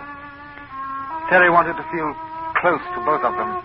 Understand, be understood. He'd always wanted that. Catherine, his sister, 20, with an anxious, methodical mind, loving life and gossip. They were together one evening a few days later discussing plans for the party. Oh, I think he's a perfect idiot. Besides, he's always asking me to marry him. Right. Strike out Percy Breck. Who else? But Josephine's coming, isn't she? Yes, Terry, Josephine's coming. You know, I think our little Terry has a crush on Josephine. Oh, don't be vulgar, Charles. Haven't you, lady? I like her. Yes. Break your heart. She broke mine while you were away. Stop it. We've got to get on with the list. Charles, were you... Hots about her. Absolutely and forever. I didn't know.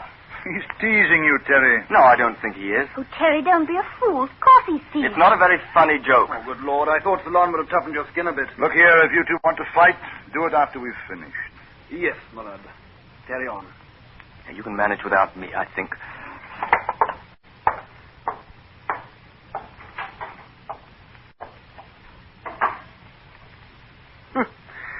He's a sensitive soul. What on earth's the matter with him? Oh, you know he's like that. Why do you always beg for trouble? I'm sorry. I thought perhaps he'd changed a bit. I'll go and apologize.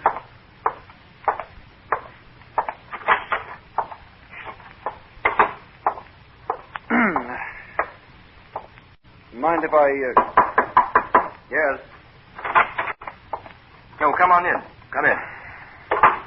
You sit on the bed if you like. Oh, right.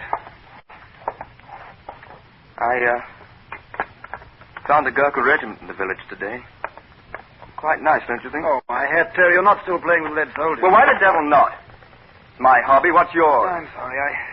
I came to apologize for what I said before. No, you don't have to. I understand. It's not true, you know. I was teasing about Josephine. No, it doesn't matter. Terry, you are keen on her, aren't you? She's a decent sort. I know, but... Well, you're not too serious, are you? I mean, you're not in love with or anything like that. Oh, whatever gave you that idea? I wasn't sure. She's a decent sort, but not for you. Oh? Why do you say that? Josephine likes to have fun. I don't think she's ready to settle down. What does that mean? What I said, that's all. You're saying she runs about? No. Just, if you are in love with her, I wouldn't want to see you hurt. Well, thanks very much, but don't worry, I can manage. Righto. Only being brotherly. All serene? Of course. Good. Want to come down for a nightcap before you turn in? No, thanks. I'm rather tired. Good night, then. See you in the morning.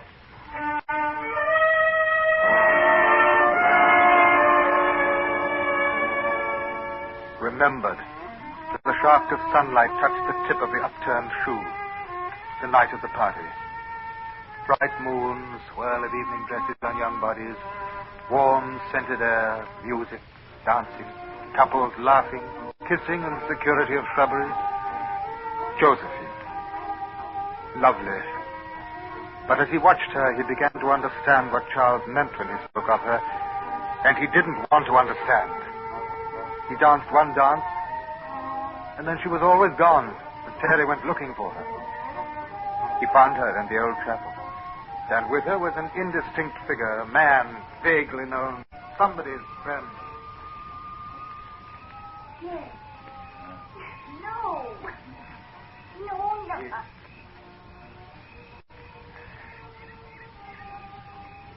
You ruined my makeup. Isn't that what it's for? You're the beast's arm. Let me behave. I'm going back inside. I didn't think we came out here to behave. Besides, if you do go back, poor little Terry will be pouring you. Oh, no. Take your choice. I haven't got one, I'm afraid. Then here.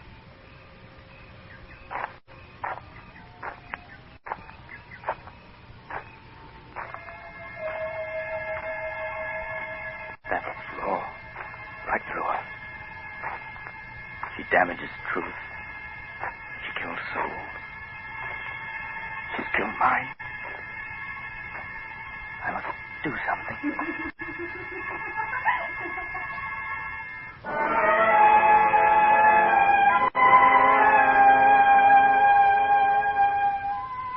and remembering last night. All night thinking it out. Sometimes taking a drink, but mostly walking alone in the shrubberies, avoiding the others. He was not angry. He kept saying, I must not be angry. I must be just. I must not be angry. I must be just. All night, then, he walked alone in the garden. And as the light began to grow in the sky, he stepped through the French windows and took down the African knife from the dining room wall. He'd always wanted that African knife. And then he'd gone upstairs, shaved, changed into channels, put the knife into his blazer pocket, and sat on the windowsill in his room waiting for the sun to come up. Waiting and thinking. No one but I can do it. She ought not to live with this flaw in her. She really mustn't. I must see that she doesn't.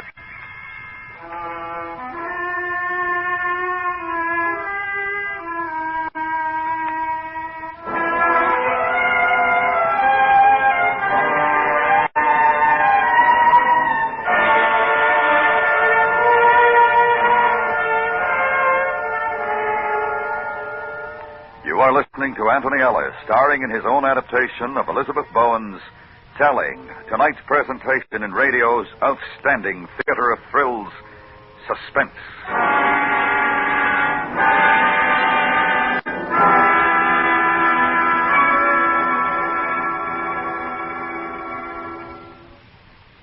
Tomorrow night, the FBI in Peace and War looks into the strange case of the go-getter on CBS Radio.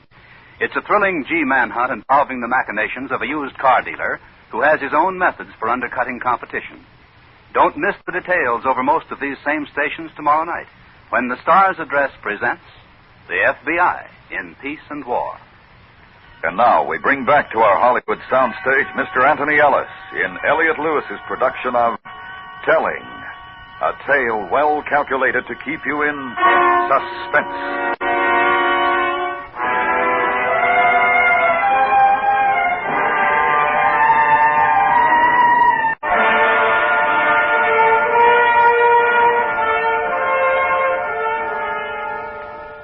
A breeze stirred the collar of her dress.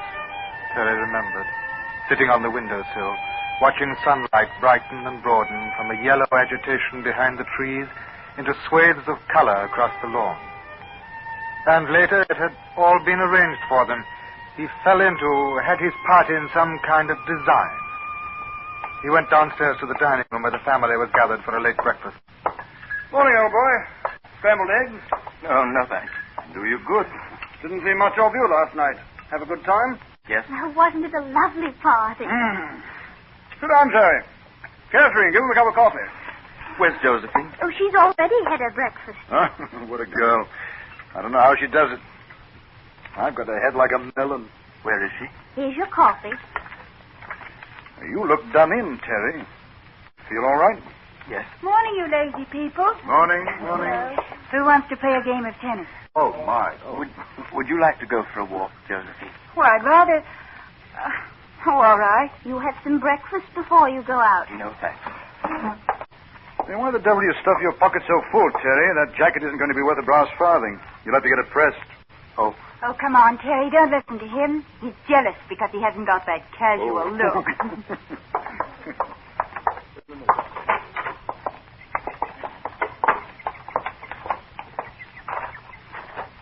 I had a lovely time last night, didn't you? Did you see Marilyn when she fell in the pond? I thought Charles would have a fit. He laughed so much. I didn't see that. Oh, he must have kept your father up half the night. I hope he didn't mind. Oh, what a heavenly morning. It is, isn't it? I saw it begin. How on earth could you get up so early? It must have been 5. I didn't go to bed. Oh.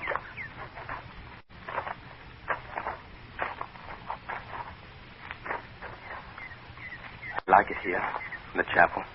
Don't you? Yes. Quiet. Just want a chance to think and to make things right. You know what I mean? Let's go on. No.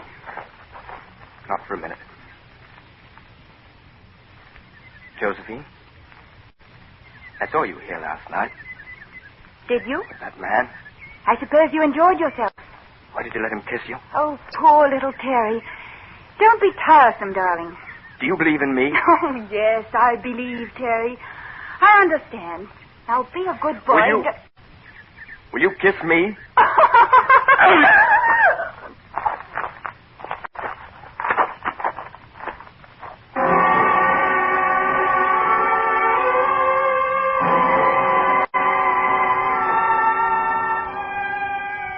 Everywhere cigarette ends, scattered last night by the couples who had come to the chapel to kiss. Terry noticed a charred cigarette stump in Josephine's hair. By her left ear, it showed through. He thought... She'd never forgive me for that. So fastidious. She mentioned my dirty nails once. They were dirty. Oh, she'd never forgive me for this. He picked the cigarette out of her hair and threw it away. She lay now with her feet and lower body in the sunshine. The sun was just high enough. Her arms flung out wide at him, desperately, generously. On her face was a dazzled look. Her blood quietly soaked through the grass, sinking through to the roots of it. I've done the right thing. What do you feel now, Josephine? You believe in me now? On his way to the house, he stooped down and dipped his hand in the garden tank. Someone might scream. He felt embarrassed at the thought of somebody screaming. The red curled away through the water and melted.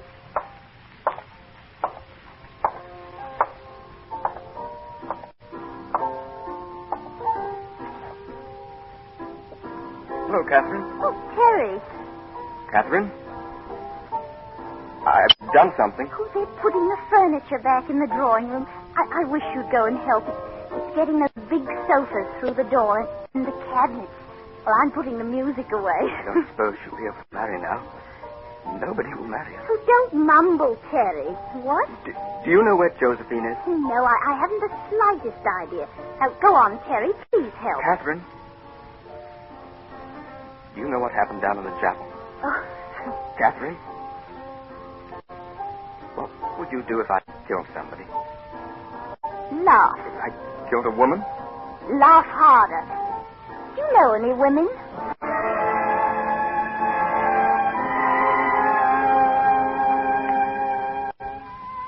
She had not wanted to be cruel, but he'd spoiled something for her. Last night, she had gone to the chapel. She had been kissed.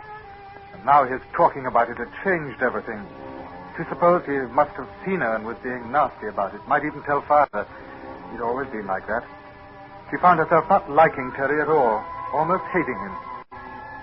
Terry went to the drawing room and helped move the furniture. It was Terry's fault. They scratched the paint on the wall with a heavy cabinet. Oh, blast. We've scratched the paint. Oh, it's my fault. It's nice of you to say we, though. I wonder if you'd say we killed her. Perhaps you'd better help with the barges and things, old man. All right, Charles. But you should have seen the blood on my hands. Luck. John, we'll have to move this rug out of the way. Right. John, can I talk to you for a minute? As soon as you've finished here. I'll get a move on, Terry. We'll be all morning.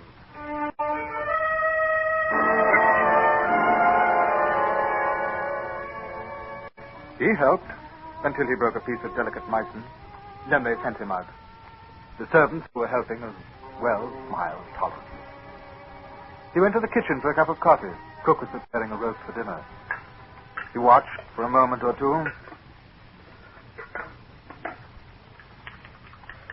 You're very good at that, Cook.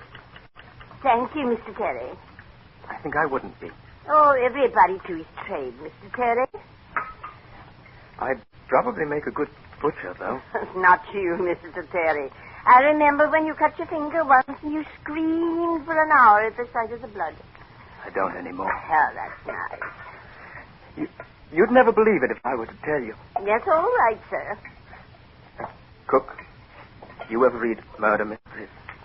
Sometimes. Did you read the one about a woman who was stabbed to death by a man who was in a chapel just like ours? And funny thing is, her name was Josephine. Isn't that a coincidence? Now, Mr. Terry, I'll have to ask you if you finished your coffee to leave my kitchen.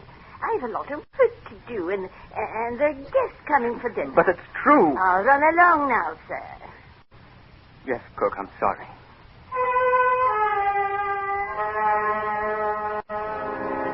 wandered out and into the hall. On the table were 2 letters come by the second post, waiting for Josephine. No one, he thought, ought to read them. He must protect Josephine. He picked them up and slipped them into his pocket. I say, what are you doing with those letters? Nothing. Oh, well, they're Josephine's. I saw them before. I know. I'm taking them to her. Oh, you know where she is? She's in the chapel. John, I want to tell you something. Later. I've got to go into the village for some things. John, she's in the chapel. Good. You take them to her. John, I've killed Josephine in the chapel. John. Take them along to her. John hurried ahead, not listening, not turning round, only hearing Josephine's name. He went into the smoking room and banged the door behind him. Terry thought, Oh, yes. You're a fine man, my brother. Fine man with a muscular back. But you couldn't have done what I've done. You've never kissed Josephine.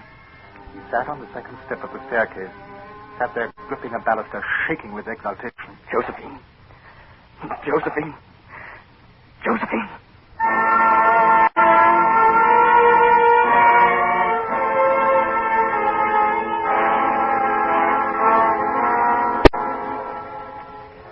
The study door panels had always looked solemn. They bulged with solemnity. Terry had to get past to his father. He chose the top left-hand panel to tap on. Come in.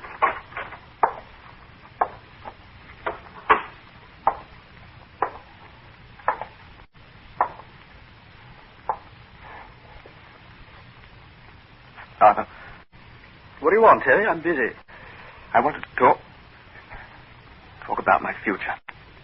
I suppose, my boy, that you really have got a future. Well, sit down a minute. I'll just finish this letter.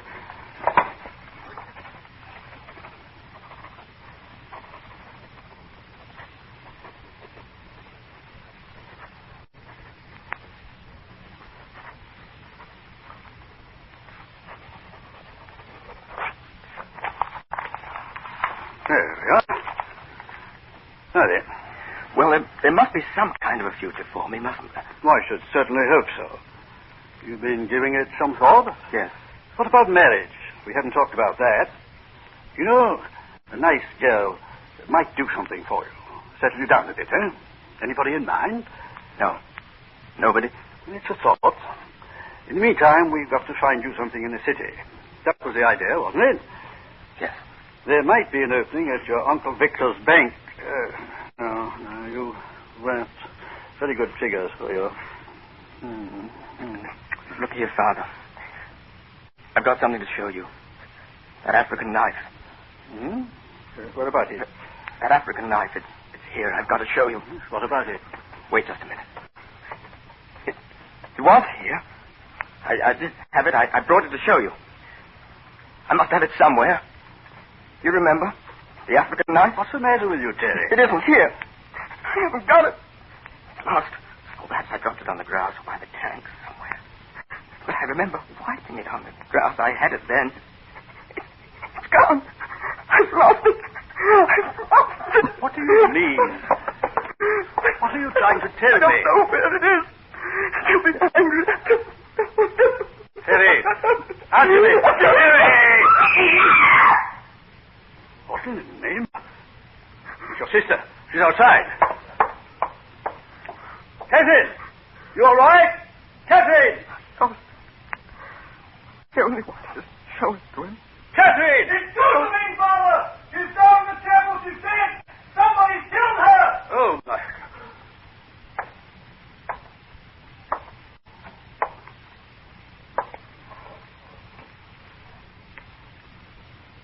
Terry, what are you trying to tell me?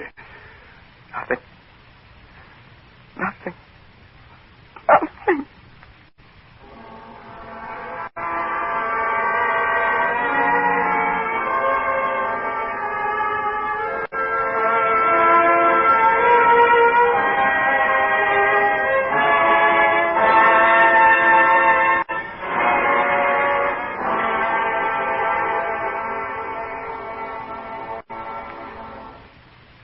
Suspense, in which Anthony Ellis was starred in his own adaptation of Elizabeth Bowen's Telling. Later tonight, continue this week's serial story of the case of murder in the Poison Fangs with Mr. Keene, tracer of lost persons. Mr. Keene will be working on this one the rest of the week. And a thriller it is, too, as you know, if you've heard this week's developments up to now. Don't forget it. CBS Radio brings you another half-hour, one-episode murder mystery, The Case of the Date for Murder, Friday night, on most of these same stations. Next week, the story of a murder in which no gun was used, nor knife, nor blunt instrument, nor poison, nor suffocation, nor force of any kind. And yet, a man was murdered. It's called Destruction. You may hear it next week on Suspense.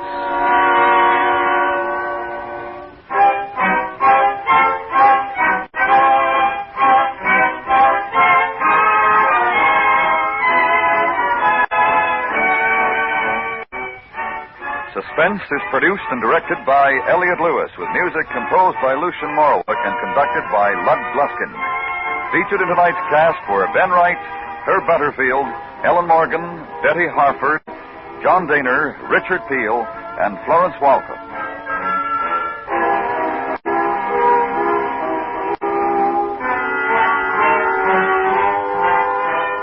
And remember, next week, Morton Fine and David Friedkin's new suspense play, Destruction.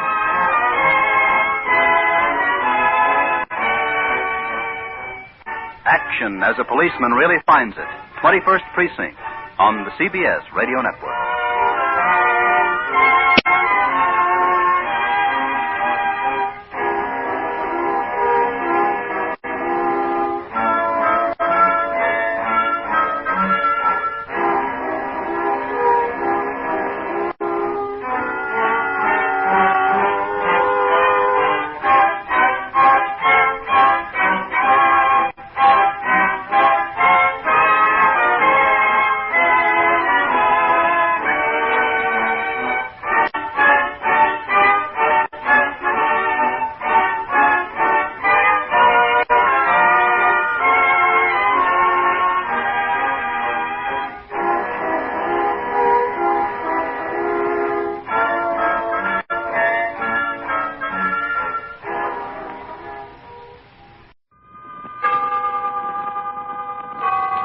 Autolite and its 98,000 dealers bring you Mr. Edmund O'Brien in tonight's presentation of Suspense.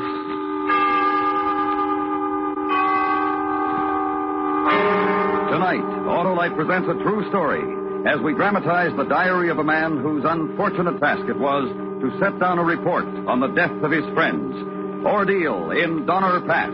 Our star, Mr. Edmund O'Brien.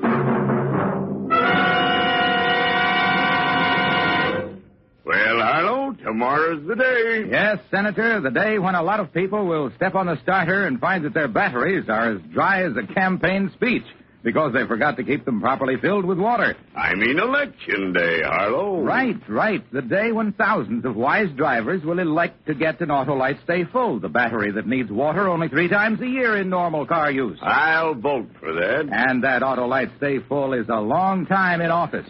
Fiberglass retaining mats protect every positive plate to reduce shedding and flaking and give that conscientious candidate longer life, as proved by tests conducted according to accepted life cycle standards. So, friends, after you vote, visit your Autolite battery dealer, the expert on all makes of batteries. To quickly locate him, phone Western Union by number and ask for Operator 25. I'll tell you where to get an Autolite Stay Full, the battery that needs water only 3 times a year in normal car use. And remember, from bumper to tail light, you're always right with Autolite. And now, Autolite presents Ordeal in Donner Pass, starring Mr. Edmund O'Brien, hoping once again to keep you in suspense.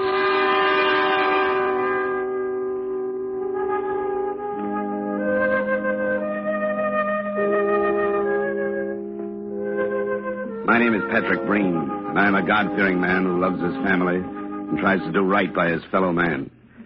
If in the months that followed after we started to take the Hastings shortcut to California, if in those months from November of 1846 to March of 1847, I was selfish. There were men guilty of worse. I'd done what I was able. I'd done what was the most any man could.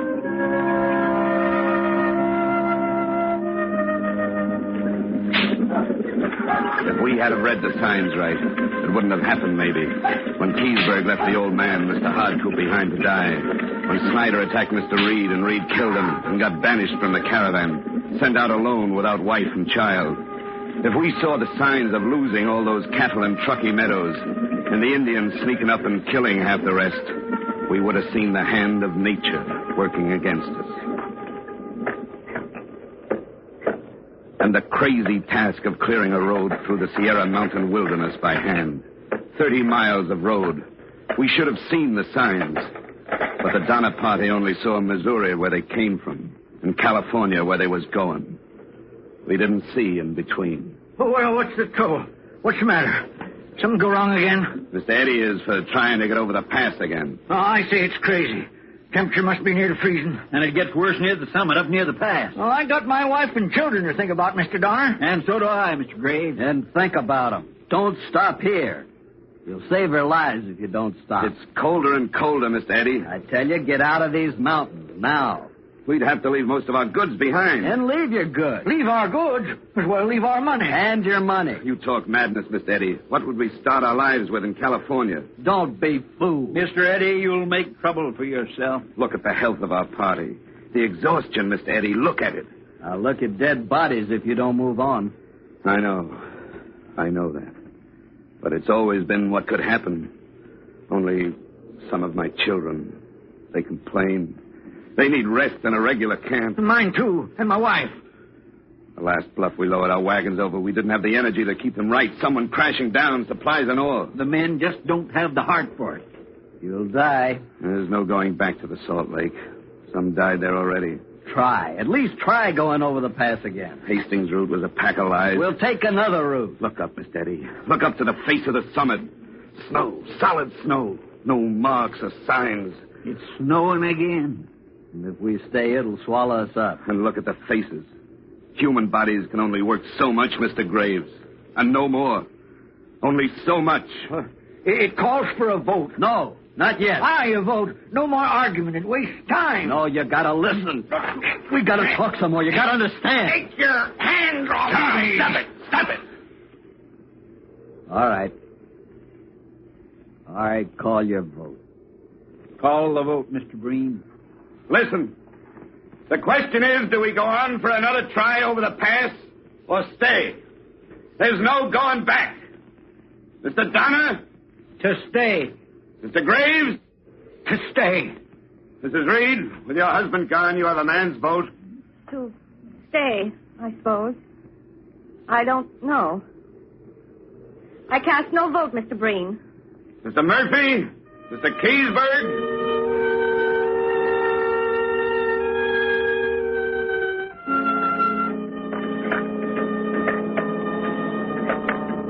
We built 3 houses. One was already standing.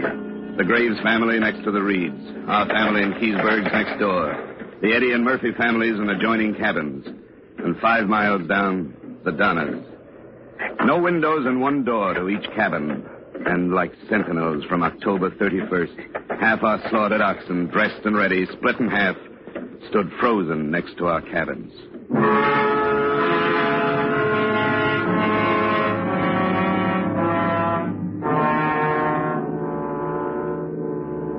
On Friday, November 20th, 1846, I began my journal. We now had killed most part of our cattle, having to stay here until next spring and live on poor beef without bread or salt. It snowed during the space of 8 days with little interruption. The remainder of time up to this day was clear and pleasant. Freezing at night, the snow had nearly gone from the valleys. Hello! My wife, my children asleep. They could not have attempted the crossing with Mr. Eddie, who started out with 22. My wife thought it better to wait. Hello! We're up! Oh, what is it? It's Mr. Eddie taking a group for another try. Oh, I wonder. It's no time for doubt. A doubt can mean terrible things. Do you think they'll make it? I've no facts to go by. Mr. Eddie, the courageous and daring man. Will they make it? It's only a feeling, and it's the only guide we have. Will they make it? I say no.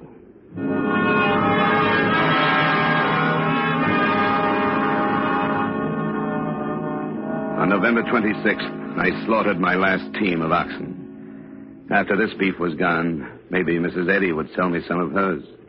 There were some mules, there were dogs, and we waited.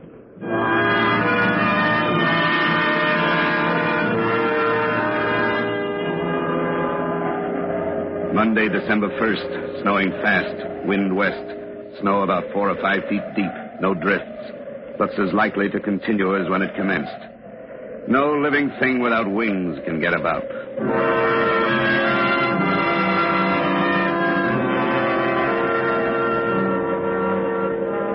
Tuesday, December 2nd, still snowing, wind west, snow now about 5.5 to 6 feet deep. Difficult to get wood, no going from the house, completely closed in.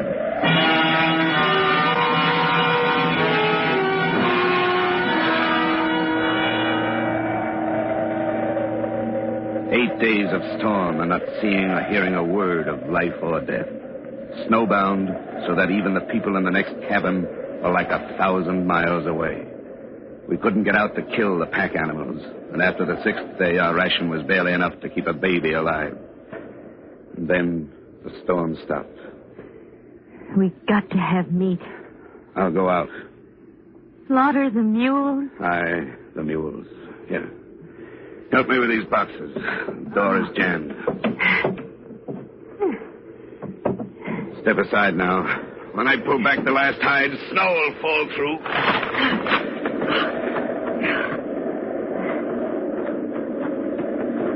Mr. Graves? They're gone. They're gone. What are you talking about? We didn't tie the stock. They ran off the stock. Oh, no. They couldn't have gone far enough in the storm. They gotta be here.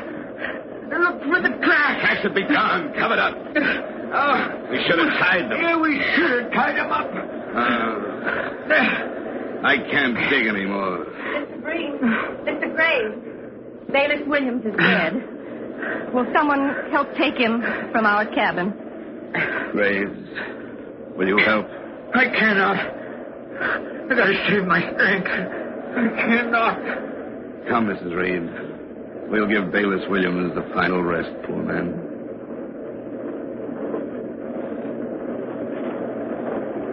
Mr. Breen, have you any ox meat for my children? There's almost none. A little. Just a little for my children. We have children, too, Mrs. Reed. Sorry. It's starting to snow again. I'm sorry. And getting colder. Maybe we should call him Fortunate Mr. Williams.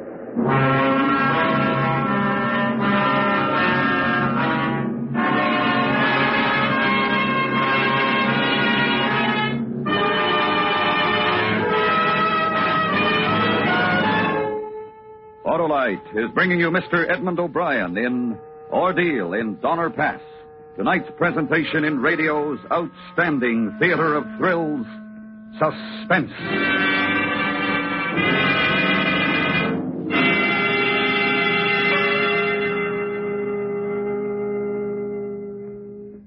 Say, Harlow, who do you think will win tomorrow? Why, the man with the Autolite Stay Full battery, Senator. You just can't lose with that rare, rugged, and reliable battery that states right on the case.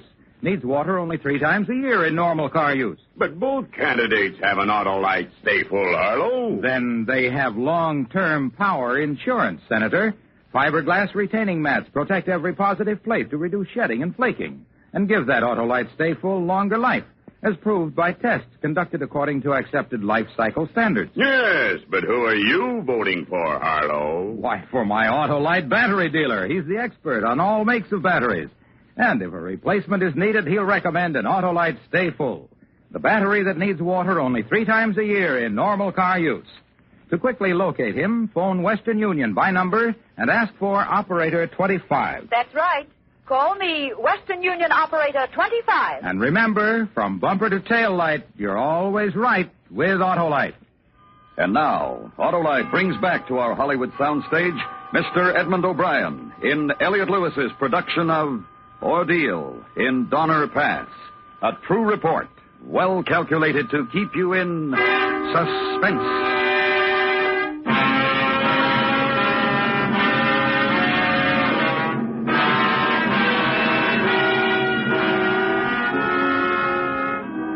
Maybe you say it was cruel of me to turn aside, Mrs. Reed. But I had 8 mouths to feed. She only had 5. Figuring life and death in numbers. What else could we do?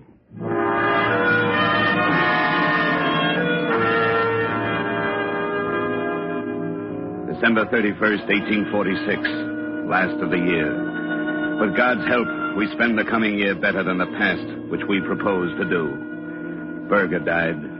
Reinhardt also. If only Almighty God will deliver us from our terrible situation, which is our prayer. Amen. Morning. Cloudy again. Wind east by south for 3 days, past freezing hard every night. Looks like another snowstorm. Snowstorms are awful to us. Snow is so deep now. So very cold. Some of the children too weak to get from bed. Nothing but hides and the children's starving dog.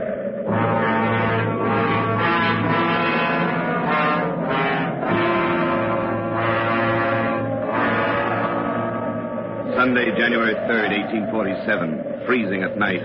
Wind about east. Mrs. Reed talks of crossing the mountains with one of her older children, leaving others behind. Provisions scarce. I have no right to ask you.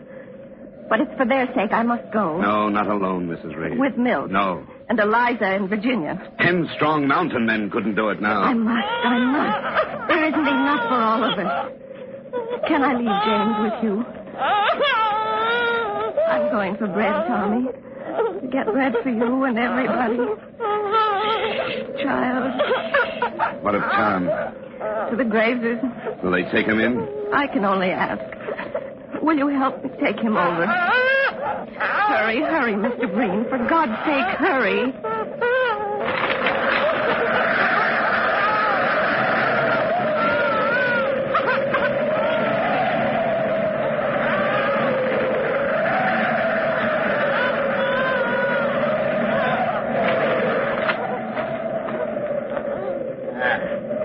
You come seeking help, Mrs. Reed?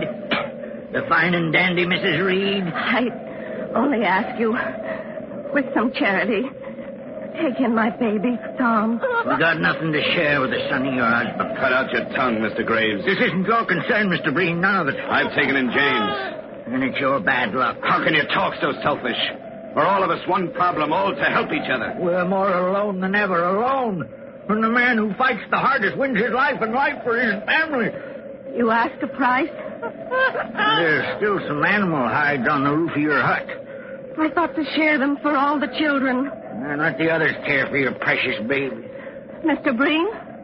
You can have some of them you give me. And there's silverware you brought. A foul mind and a foul body. No fouler than the stink of your own cabin and living like animals. But you become one. And then there's a golden bracelet my wife saw you wear. You can have it. And fine linen cloth. Any of them. Shut up!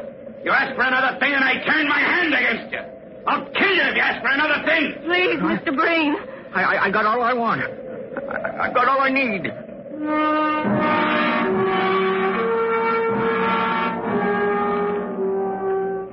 Monday, January 4th. Mrs. Reed, Milt, Virginia, and Eliza started about a half hour ago with the prospect of crossing the mountain. May our God of mercy help them. It was difficult for Mrs. Reed to get away from the other children.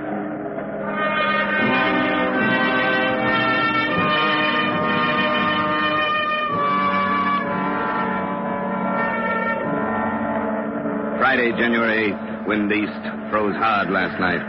Very cold this morning. Mrs. Reed and company came back this morning. Could not find their way on the other side of the mountain. They have nothing but a few hides to live on.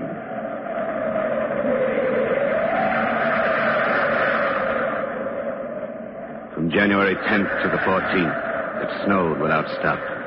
Difficult to get wood even after the storm broke. There is little energy for much but sitting.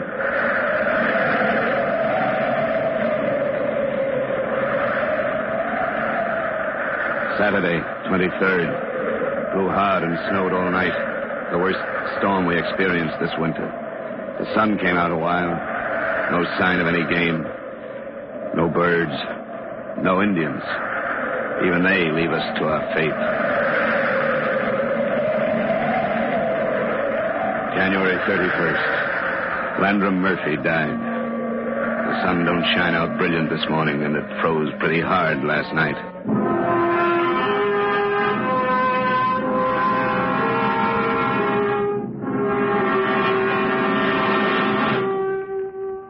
February 21st, 1847. We sat in our cabin.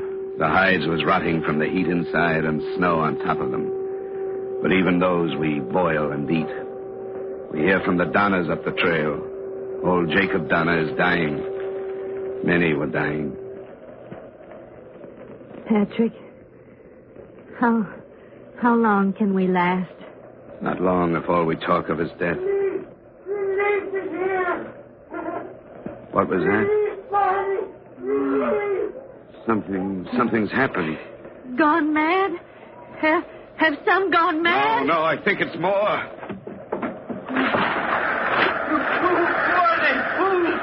we saved? Oh, God, dear God, are we saved? Hello there. Are you an angel or are you real? We're real. My name is Rhodes. Who sent you? How have you come to us? Reed told us. He got us to come. Reed? The man we banished, God forgive us. The man we cast out. You brought food. Some flour, some salt. We had to leave a lot behind. Enough to get us over the mountain? How many are there? Maybe 40, including children. Well, don't you know for sure? Every night there's less. We hardly see each other for days at a time. Keep that man away from the pack. Flour, I'm going to have food. You'll kill yourself if you eat too much. Put a guard on the food. We'll give out what we can. Not all of it. There's got to be enough left to go back. How many? Maybe 20 of us. Not all of us? Well, all of us go. None of us will make it.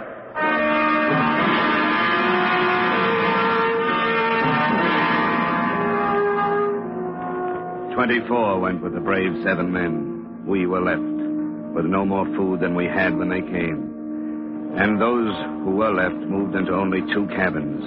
We lived like animals then. We was little more.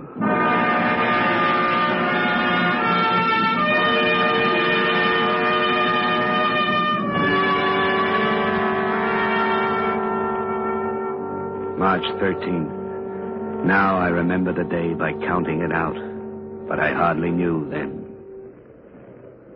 I can't stand the filth, the smell.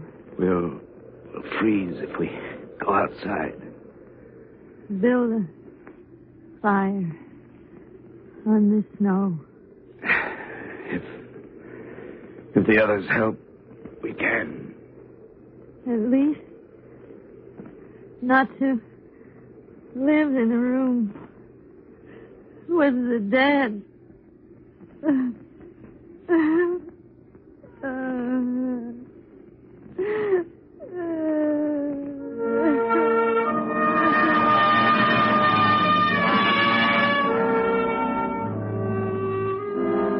We come from built-up country and cities.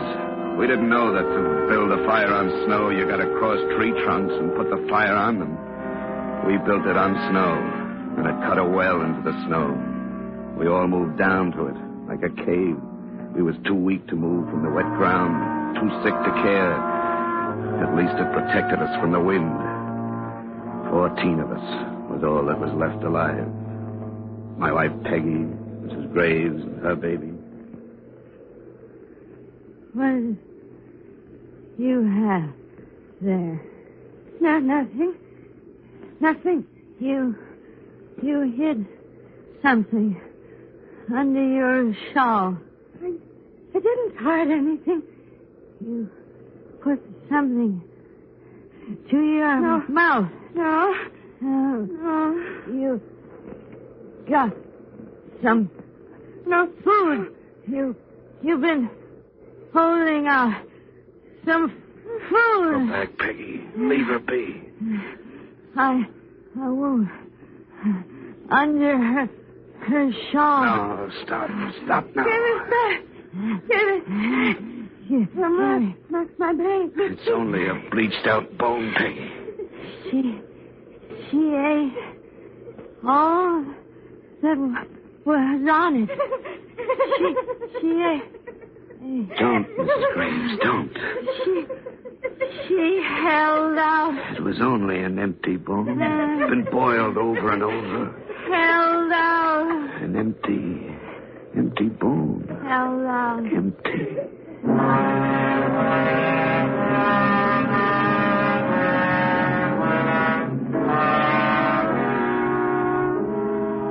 Mrs. Graves' baby died that night, and in the morning, her 5-year-old son. Life went from her altogether. She died by the time the sky was light. We did not have energy to take them out of the pit because we didn't have no energy to get out ourselves.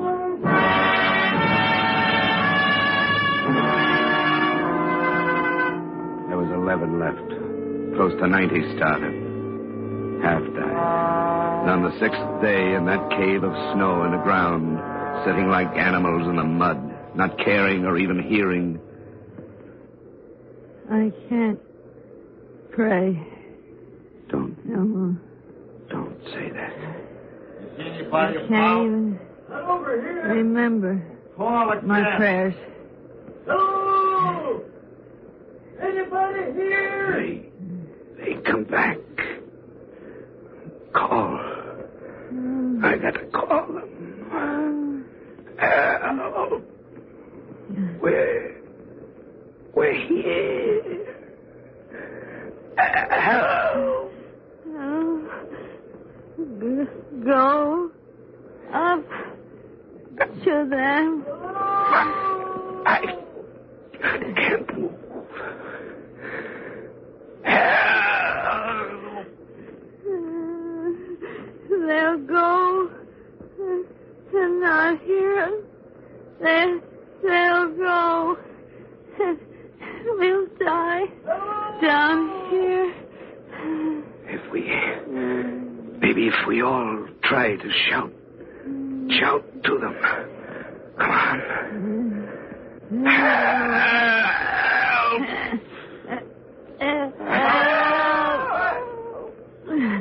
Hear it? Come over there. Come on. Here. Down here in this hole. Oh, no. Oh. We'll take you out. Don't worry. We'll take you out.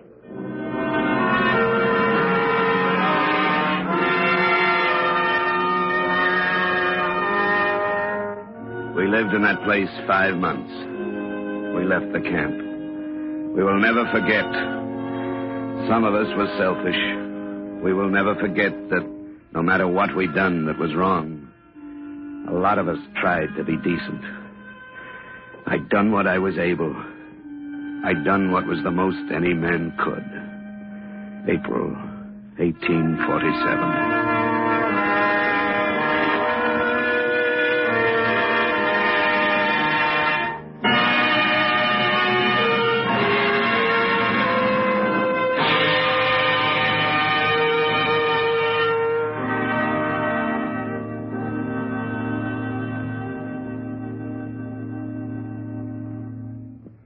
Suspense, presented by Autolite. Tonight's star, Mr. Edmund O'Brien.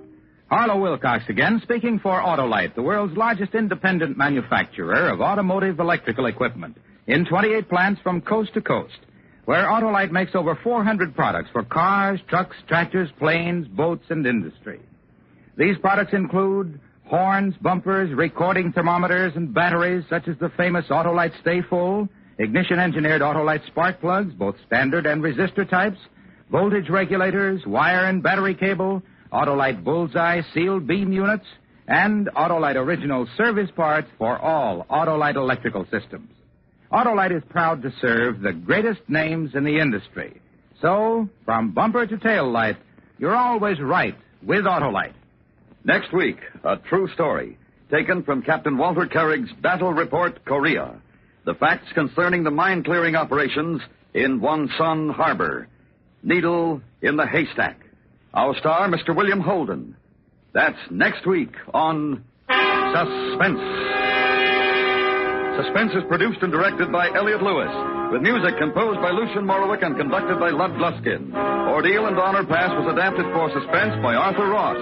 Featured in tonight's cast were Paula Winslow, Mary Lansing, Charlotte Lawrence, John Daner, Joseph Kearns, Harry Bartell, and Parley Bear. Edmund O'Brien may soon be seen in The Bigamist, co-starring Joan Fontaine and Ida Lupino. And remember next week, Mr. William Holden in Needle in the Haystack. You can buy Autolite Stay Full batteries, Autolite Standard or Resistor-type spark plugs, and Autolite original service parts at your neighborhood Autolite dealers. Switch to Autolite. Good night. This is the CBS Radio Network.